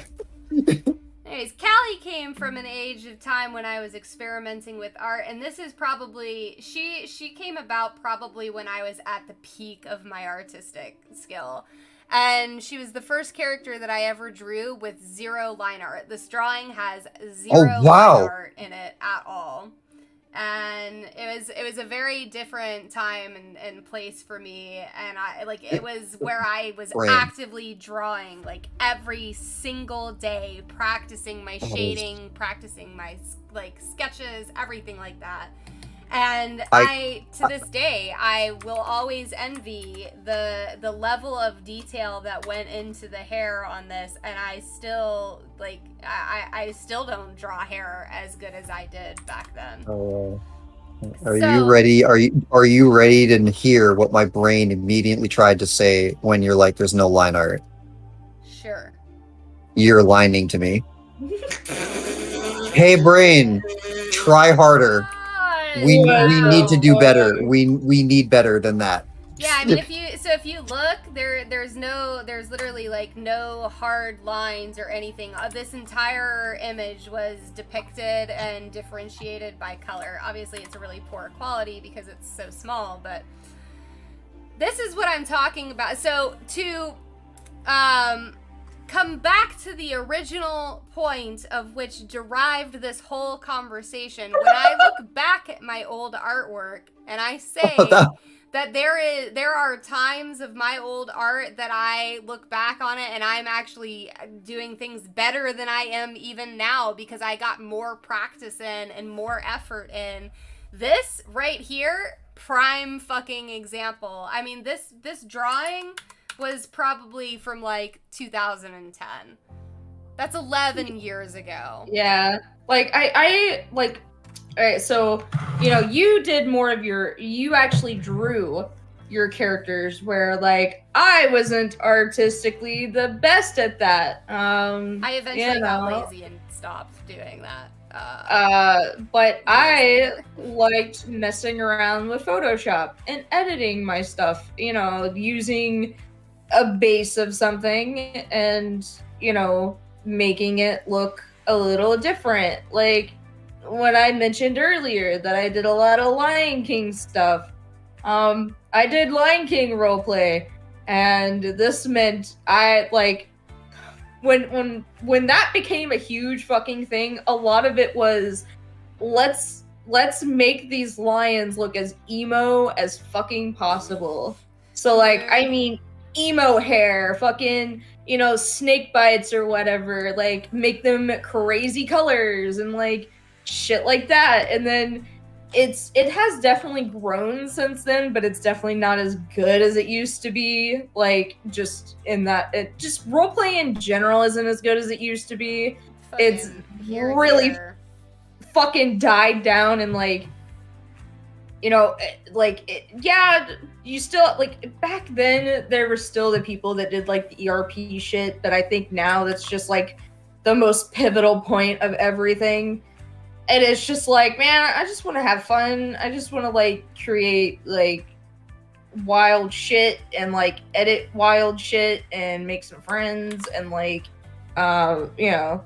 So, but I, like, for some reason, you know, I went from mostly human characters with, like, you know, animal characteristics like ears and a tail and stuff like that to, like, full-on Lion King.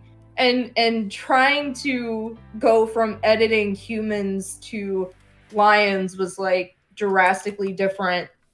I mean, I wasn't really the best at editing because at the time all I had was GIMP, and if anyone's ever used GIMP, you'll understand the fucking frustrations that came with that fucking, you know, it crashing all the time or something getting corrupted and you having to start all over again. And so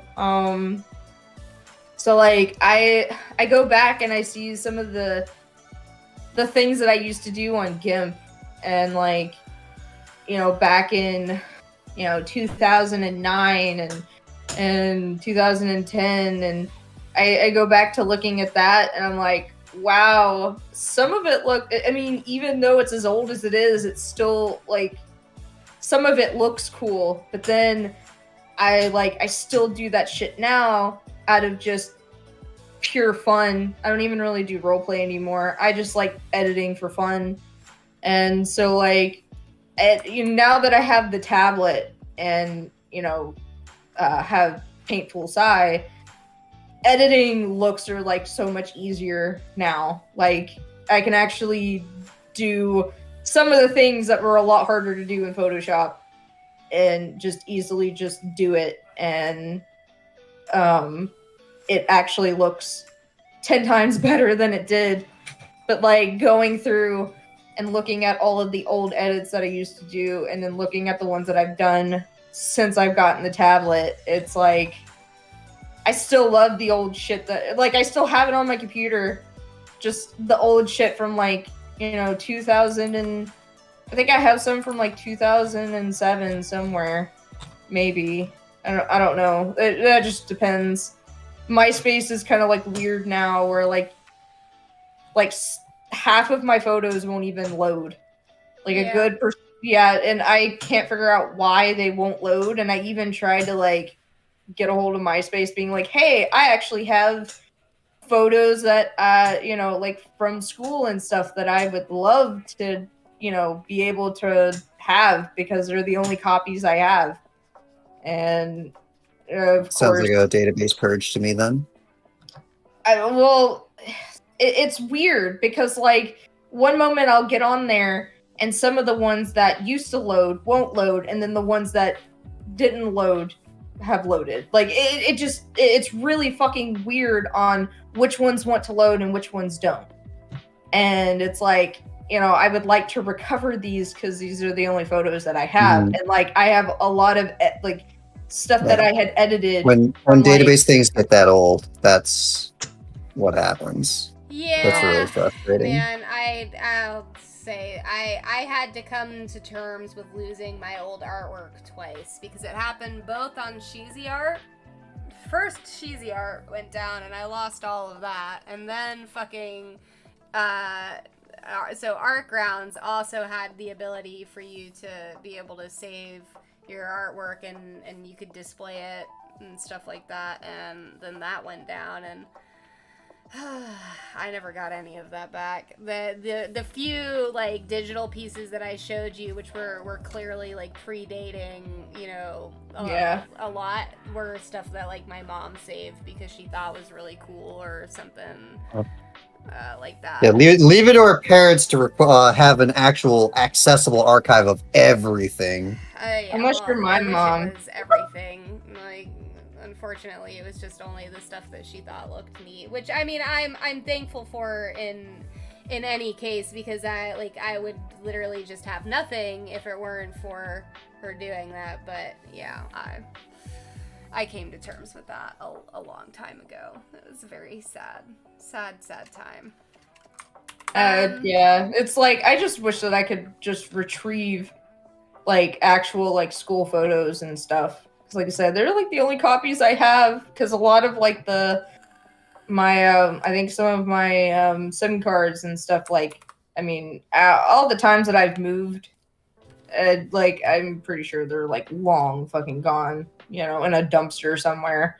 So it's like, man, those are memories that like it's the only copies I have of those memories, and I'd like to have them. Please, MySpace, help me.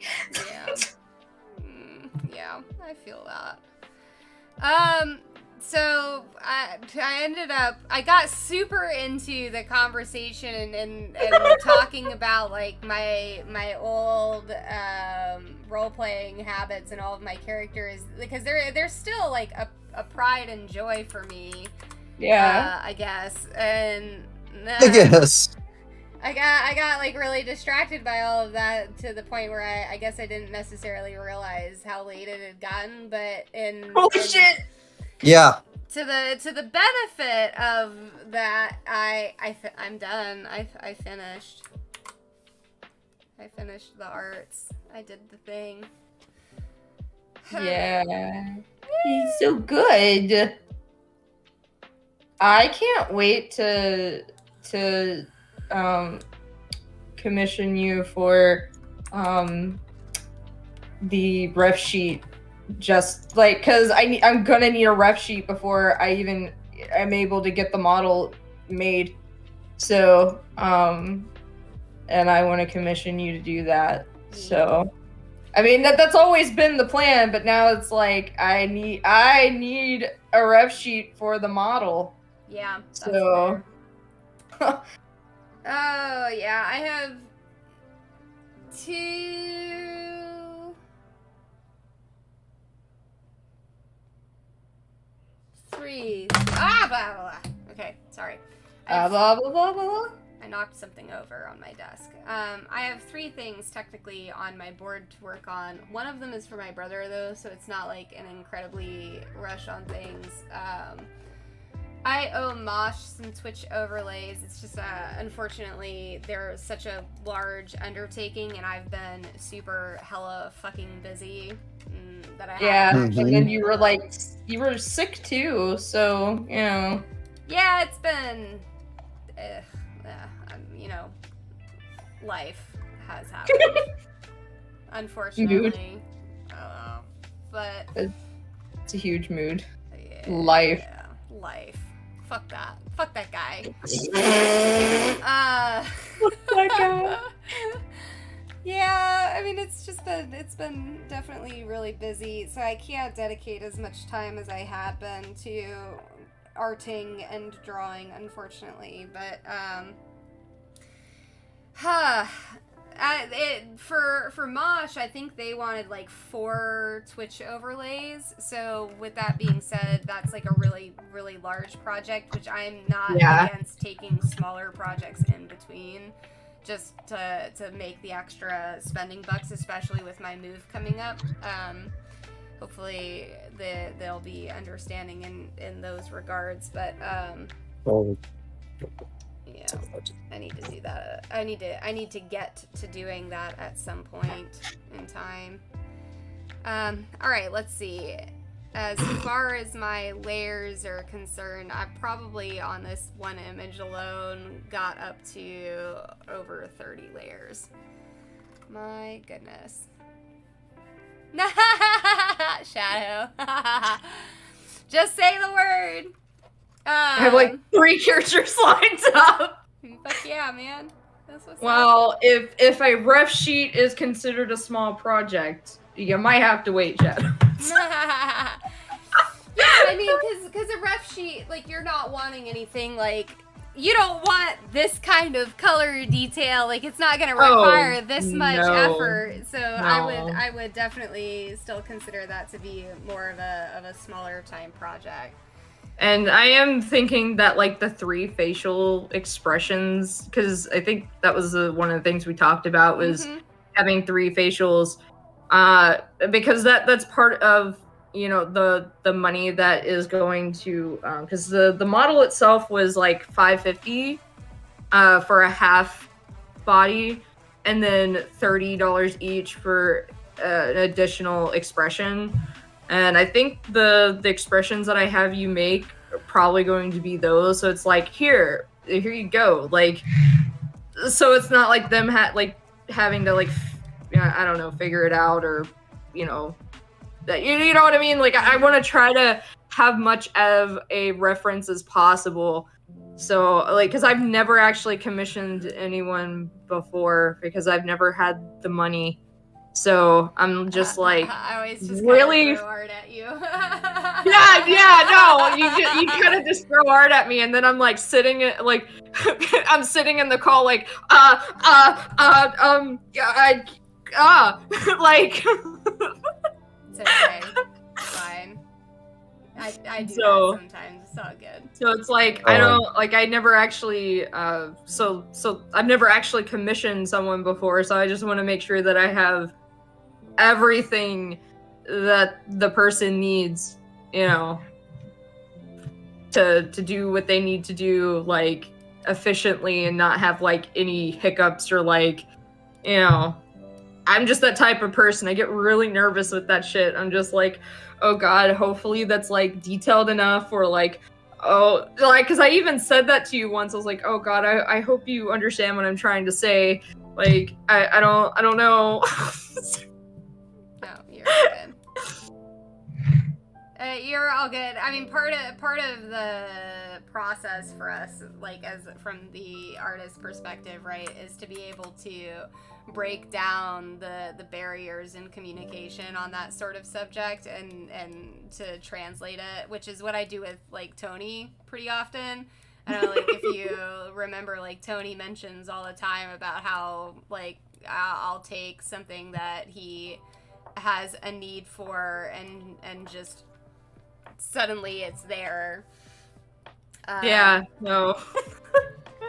So It's pretty crazy, you know, but like I just know that he's like better at explaining things more than I am, because I'm just a person that's lost for words, where I'm like, how do I explain this in a way that people can understand me and they don't feel lost, because I'm like, I'm really bad with just words. So I'm like, how do I explain this to where they would understand me? Because half the time I don't feel like Darkon understands shit that I say. Like I'll be explaining something and I feel like he's kind of like, okay. I usually understand it. I usually understand it enough that I can ask more questions. But there's times where I'm just like, I'm explaining something and I feel like he's like, okay, I really have to like choose my words wisely on you know, what to say, so that I can get, like he was saying, get more information on trying to figure out what the fuck is she saying. Pretty much. There's almost always that step, unfortunately. No, I'm not gonna lie. That is real. Sadly. I'm so bad with words and like articulating my thought to a point where people like can understand me. Sometimes that just be how it be, though. You know what I mean? But I don't know. I've had I could probably guarantee you that I've had worse.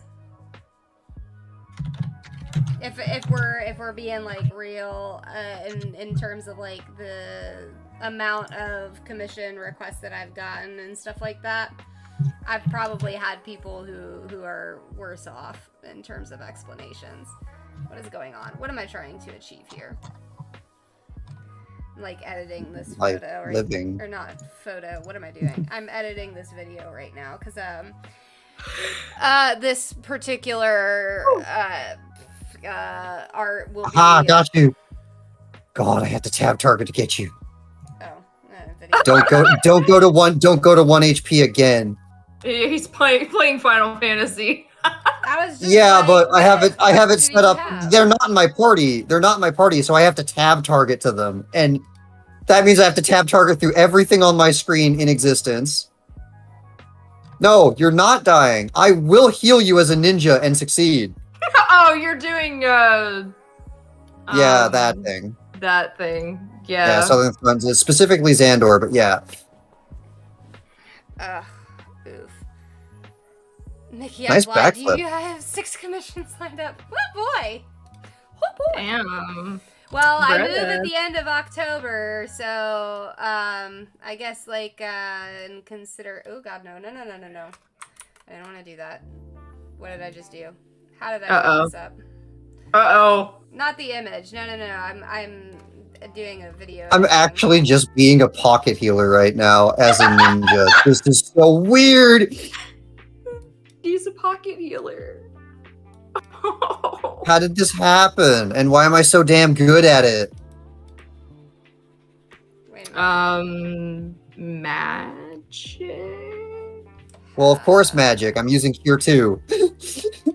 Wait. Funny joke. Okay, it's because I skipped. How many more of these do I gotta do? 6, and then 30 of the next set. Alrighty then. Oh, this is gonna be a really. I mentioned that this relative step has been taking me months. Wait a minute. How fast do I have the rest of this sped up? 30 by 30. Okay. Well, shit. And by one-time step, they mean pain and shit for everyone in the universe. This is gonna be a really long video. Oh yeah.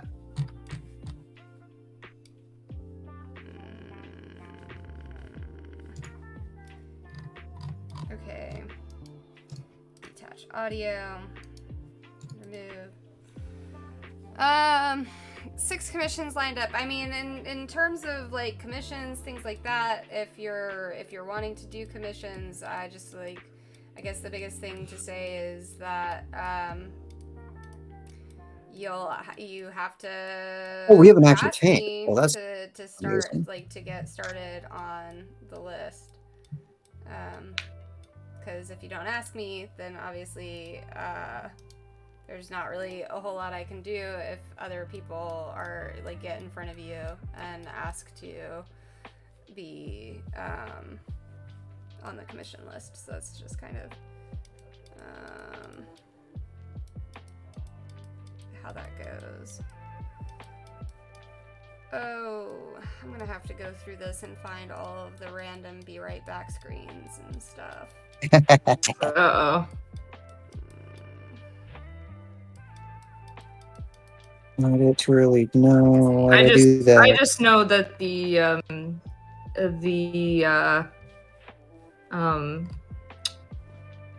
rough sheet is like because it's gonna go towards the VTubing model, and the VTubing thing's gonna be on Fat Dog. I think Tony agreed that it would be like a Fat Dog expense. Nice. But I'd have to remind him just to make sure, because if not, then I could possibly pay out of pocket, especially if I sell these cards. So, I mean, in terms of commission, here I go saying this on stream. In terms of commissions, what I would say is that for you, you're kind of a little bit of a different story compared to most others, considering that you are technically in part Part of the company. Wisely. No, I was gonna say you're kind of dating my employer in this sense. I don't feel like I should deserve special treatment. No. All right, hear me out. Because what I'm gonna say is, if somehow you did not pay me, I would make Tony pay me. But True. Very true. I mean, okay, but also not to say that that's a concern, but also it's not really like you can run from me. I mean, I wouldn't. Okay, wait, but that sounded really. Wait, no, let me. It's not that you could. All right, hang on. I mean, The more you talk, the worse this gets. I can't run to save my life anyways, so you're correct on that. What I meant to say. Yeah, I know the music really didn't help that from a viewership standpoint. What I meant to say is that I am not worried about you running from me. Yeah, there we go. Because I know where you live, No, kind of. Because, like, it would be kind of an issue from an employment standpoint of, what I'm doing, and effectively would eventually reach to my payment anyways. So, there. I'm pretty sure that I made legitimately Nailed it. No, yeah, nailed it. 10 out of 10. Fucking. We sure talked about how English sucks sometimes. Words are hard. Like, just be known, I don't get special treatment just because Tony. Everyone thinks that that's the case, but it's not the case. I don't get special treatment no matter what just because me and Tony are together. Like, Yeah, no, the amount of effort that he's put into having that not be. I do really respect Anthony for the actual degree You know, of effort. I don't get roles just because me and him are like anytime anytime that I audition for anything, he is not a part of the auditioning process at all. Well, right. No. like- Let me correct a statement for the people who are very, very close to me. Like if Devin commissioned me, I can find him. I know where he sleeps. I'm not going to be bent out of shape if he doesn't pay me immediately. If my best friend Dennis commissions me, I know where he sleeps too. I'm not really going to be bent out of shape if he doesn't pay me right away. I think really the bottom line drawn to is that either I know where you sleep or I can get my money from somebody else that is close to you. Which I would... Sounds really bad. It sounds bad, but it's not. Like, the thing is, I would never do that. Like, I would never, like, commission I'm not really worried about that either. To do something and then, like, stick the bill on Tony. Like... I mean, but if it came down to that, you know, that's why I'm not, like, I wouldn't be super stressed out about you paying me immediately, is because worst case comes to worst, and be like, hey, Tony, you owe me some money. And you'll be like, what? What do I owe you for? It's like, well, Asha here, she commissioned me for this piece of art, and she hasn't paid me, so like now I'm coming after you. I'm coming after you because she hasn't paid me. That's good shit. Dude, it literally makes you sound like... Stop being on the other side of the universe! God, this is how you feel. Yes. They're on the other side of the whole world, I can't heal them. It almost makes you sound like a mob boss in a way. It's just like, well, if I can't go after the person, I just go after their loved ones. I mean, it is kind of what it is. It's either I know where you sleep and you can't run from me, or I go after your loved ones. That's really what it, like, if you're wanting to not say it in a fancy, eloquent way like I did, that's really what it boils down to. Dude, I get a call from my mom being like, hey, so this like girl on Facebook messaged me and said that you owe her money and now I have to pay her.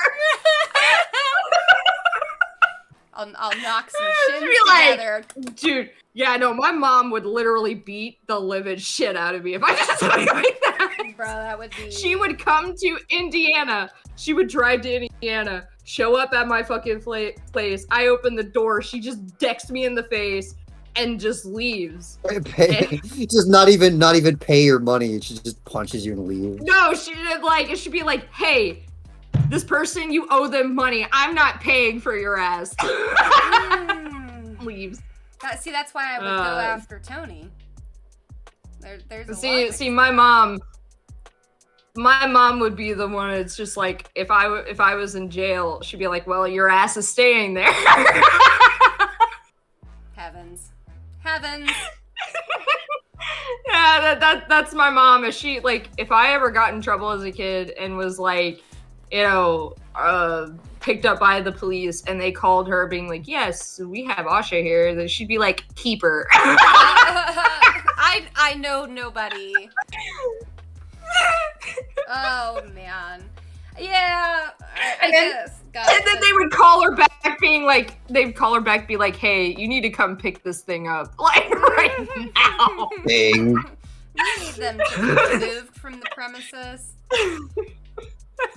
Like, that's one of the things my mom joked about was like, she said I would not have to worry about you being taken because they would just bring you right back. Damn. Bruh. Like, just because fuck God, I was terrible. I can admit I was terrible. And she's like, well, you know, they'd be paying me to take you back. I love my mom so much. I feel like I remember my mother saying something very similar to the effects of that, never having to worry about kidnapping, but it was more along the lines of that I'd talk them to death or something like that. Because I was a very talkative child. Ow, ow, ow, ow, ow, ow! Ooh, ow! What'd you do? That was one of I knocked the like little bone on the side of my ankle. It was like one of those moments of fucking Family Guy, like it just kind of like hurt more and more as time passed. It just got worse, and I was just like at first I was like, ooh, ow, and then I was like, ooh, I'm actually really kind of fucking smart. Ow. But yeah, I used to be quite the talkative child. Which, you know, you kind of think to yourself at this moment, I'm sure, like, you mean now? And I mean, no, like, I was a very talkative child. Way more than I am at this moment. I've pretty much the same, but it just has to do with, like, I am one or two things. Either I am quiet and, like, people don't even realize I'm in a room, or I just can't shut the fucking hell up because I have severe anxiety. And if I don't quit talking and there's a moment of silence, then that's when I start to panic. Man, there has to be someone talking. I have to keep talking. If I stop talking and there's a moment of silence, then my anxiety is just like, oh god, there's a moment of silence approaching.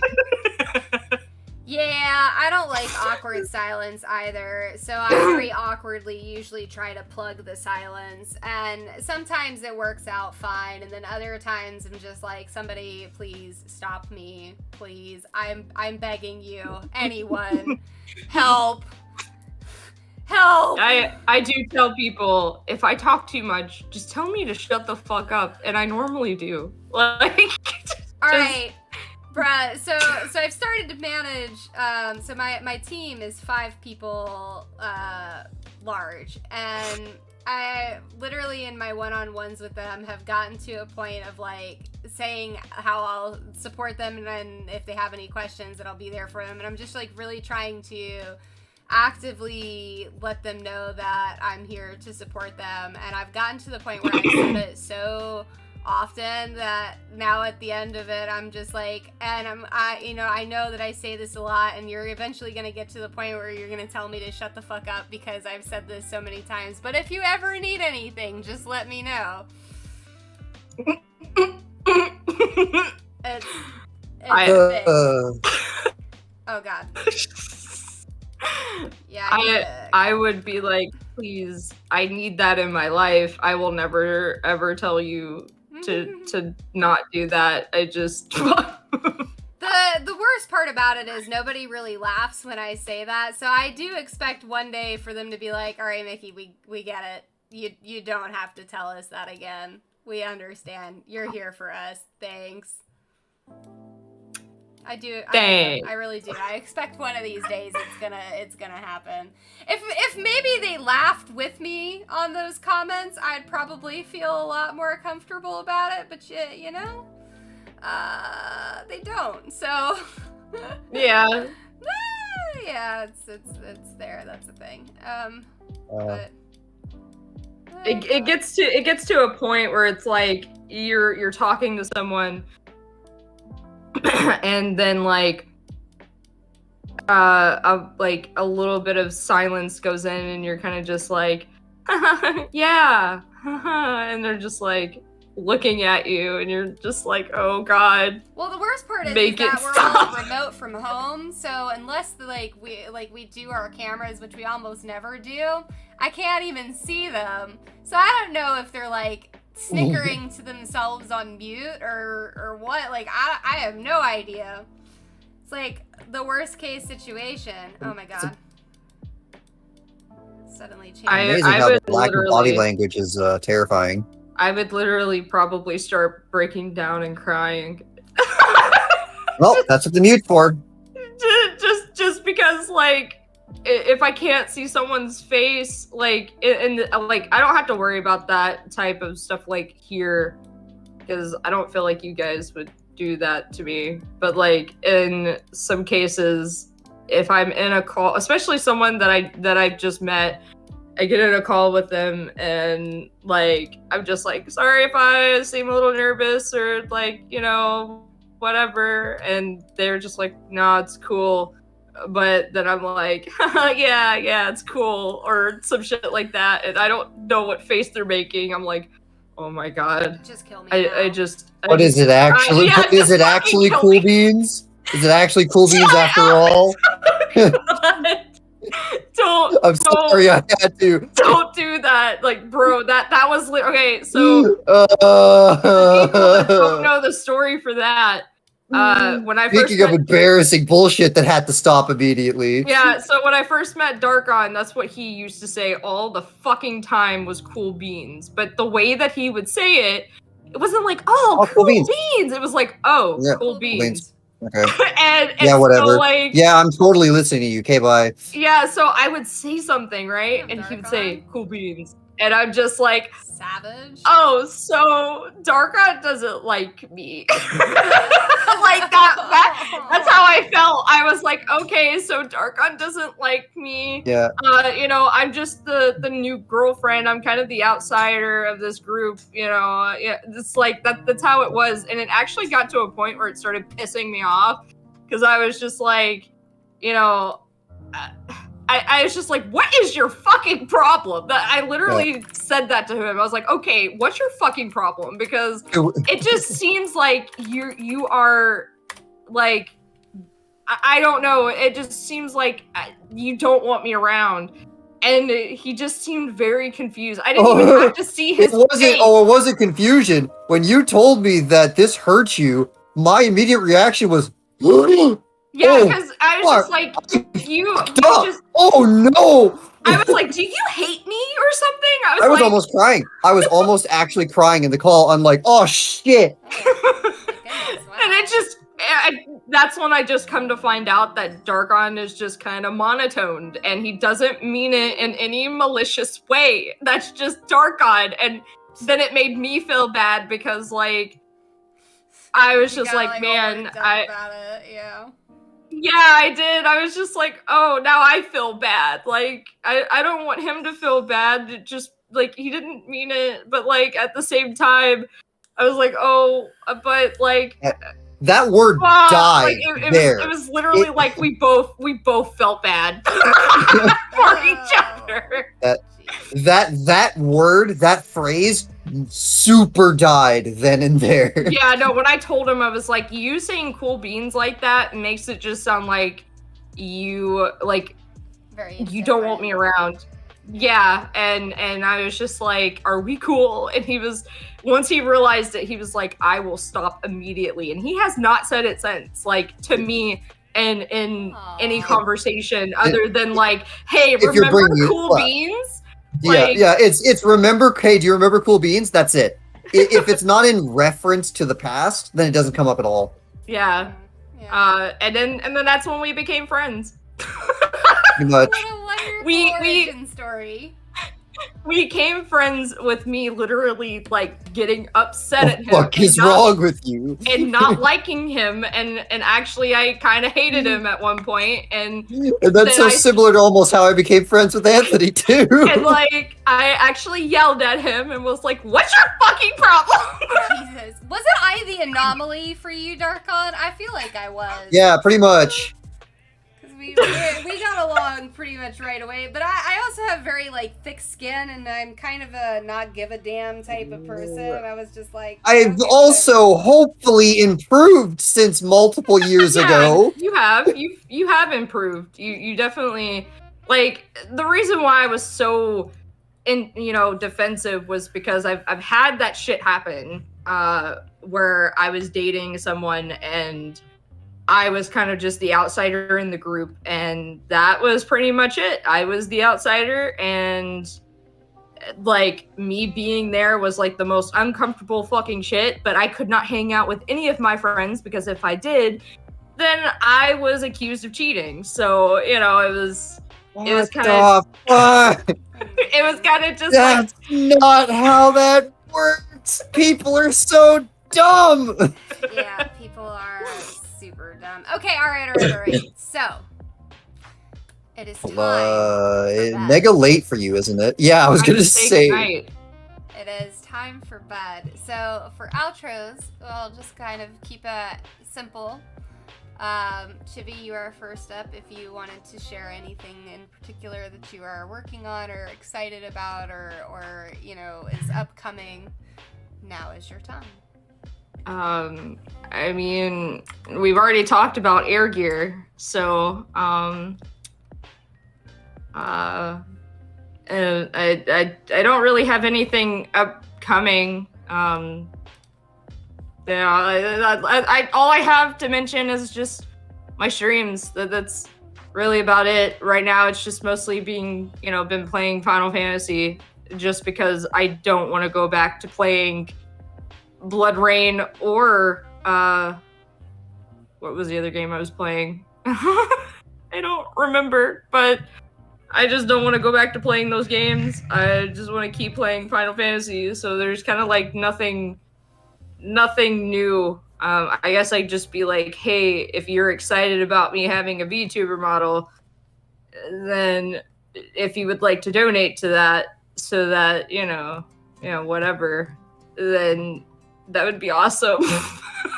Yeah, no, I mean that's valid. So there is a donation at the top. It is not just for ongoing for my stream. So if you guys do miss your opportunities to donate now, do not worry. You will have another opportunity coming up again soon. It's also on my streams, and I try to stream every day. I think I'm changing my times from 2 to 3 just because that's when Tony gets home, and a lot of the times I'm usually starting my streams alone, and I'm like, I don't like that. So mood. Mood. So yeah, I literally won't start my stream until people join the call. That's why I'm sometimes late to start, but not that anybody needed to know that.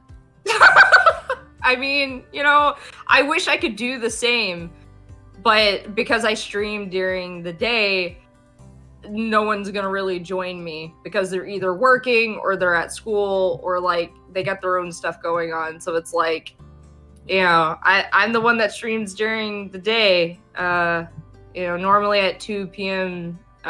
Eastern time, but I think I'm going to change that to 3. Like I said, that's when Tony gets home, and sometimes I'm joined by Darkon, sometimes I'm not. It just depends on his work. It's weird. But It's I mean, very other than that, I don't really have anything new going on. Like I said, if he hadn't already mentioned air gear, that's what I would have mentioned, but yeah, he's already mentioned that, so that's okay. That is okay. Ben, Darkon. Hello. Did you have I'm anything? 29, lol. For doing the joke 1 week late. Oh yeah, your birthday. The actual thing is that, remember the shorts that we did for Jack? Yes. Yeah, there might be more of those coming, so be excited. I am excited. I'll start working on them as soon as I can. As soon as I make them, I need to make more. We have There was the one. There's the one, but there needs to be more. You do need to do more, and then Roman and I can join up on Saturdays. Which, speaking of, when we do have these little get-togethers, once we have work to do and to get on top of, we on Saturdays will do a stream on our Discord channel. So if you're not aware of the Discord channel, you actually can join that. And join us as executive producers. So to get to executive producer stage, you have to donate to the Patreon. Darkon, what is the... I think it's 100, isn't it? Is it? Yeah. Maybe? I don't know. I have no idea. I'm a terrible, terrible person. I believe it's 100 for executive producer because I know I think maximum overdog's like 50. So That seems right. so yeah. That seems right. So yes, okay. There you go. That's the answer of which I wish I had access to the Patreon, but I do not. So it's all good. It's all good. Yeah. So with that being said, yes, if you do become an executive producer through the Patreon, you can actually take the opportunities to join us on Saturdays for those streams as they happen. And you're able to kind of give commentary or input, and it also allows you to see things, you know, before anybody else does. So anything that's kind of left out of the final cut and whatnot, you get to see all the bloopers, the good, the bad, and the in between. But barrel rolling away from the Patreon and the channel piece. Hi, it comes to my turn. My name is Miki, aka Max Studio Inc. As you see in the bottom left-hand corner, I do have an Instagram and a YouTube channel. My YouTubes are where I actually do speed paints. Much like you'll see the video presented for what's currently on the screen. I also do take on commissions. Things have been a little bit busy lately, but I'm hoping to get back into the flow of things once you know, my day job starts to calm down a little bit and I start to get a little bit more adjusted into my day-to-day responsibilities there. So just a couple of the pieces that I've worked on over the past year or so. Some of them you'll see as the speed paints on my YouTube channel, but you are under no obligation to do so. But if you feel ever so obliged, you know, feel free to go and check out my YouTube channel and my Instagram. The Instagram actually does also contain a lot more artwork than just what I work on for the speed paints, because it just also includes a lot of the in-between items that I work on that are maybe not always necessarily speed paint quality, but something that I was like really proud of doing, or you know, along those lines. My upcoming project, we did already discuss Air Gear. I will be voicing my first part for Fat Dog Studios, doing a character in Air Gear. So keep an eye out for more information about that. And hopefully, if everything goes well, we will see you next Tuesday. So wherever you are, have a good night, a good morning. Thank you for joining us, and thank you for Darkon and everybody who joined on the call earlier today. This stream literally would not exist without you guys and the viewers. I mean, very realistically, I think I outed myself when I said that I literally wouldn't even start my stream until I had at least one other person in the chat with me, because I do not think that I could roll this baby on my own. So you guys really make things what they are. But yeah, appreciate you joining, and we'll see you next time. Bye.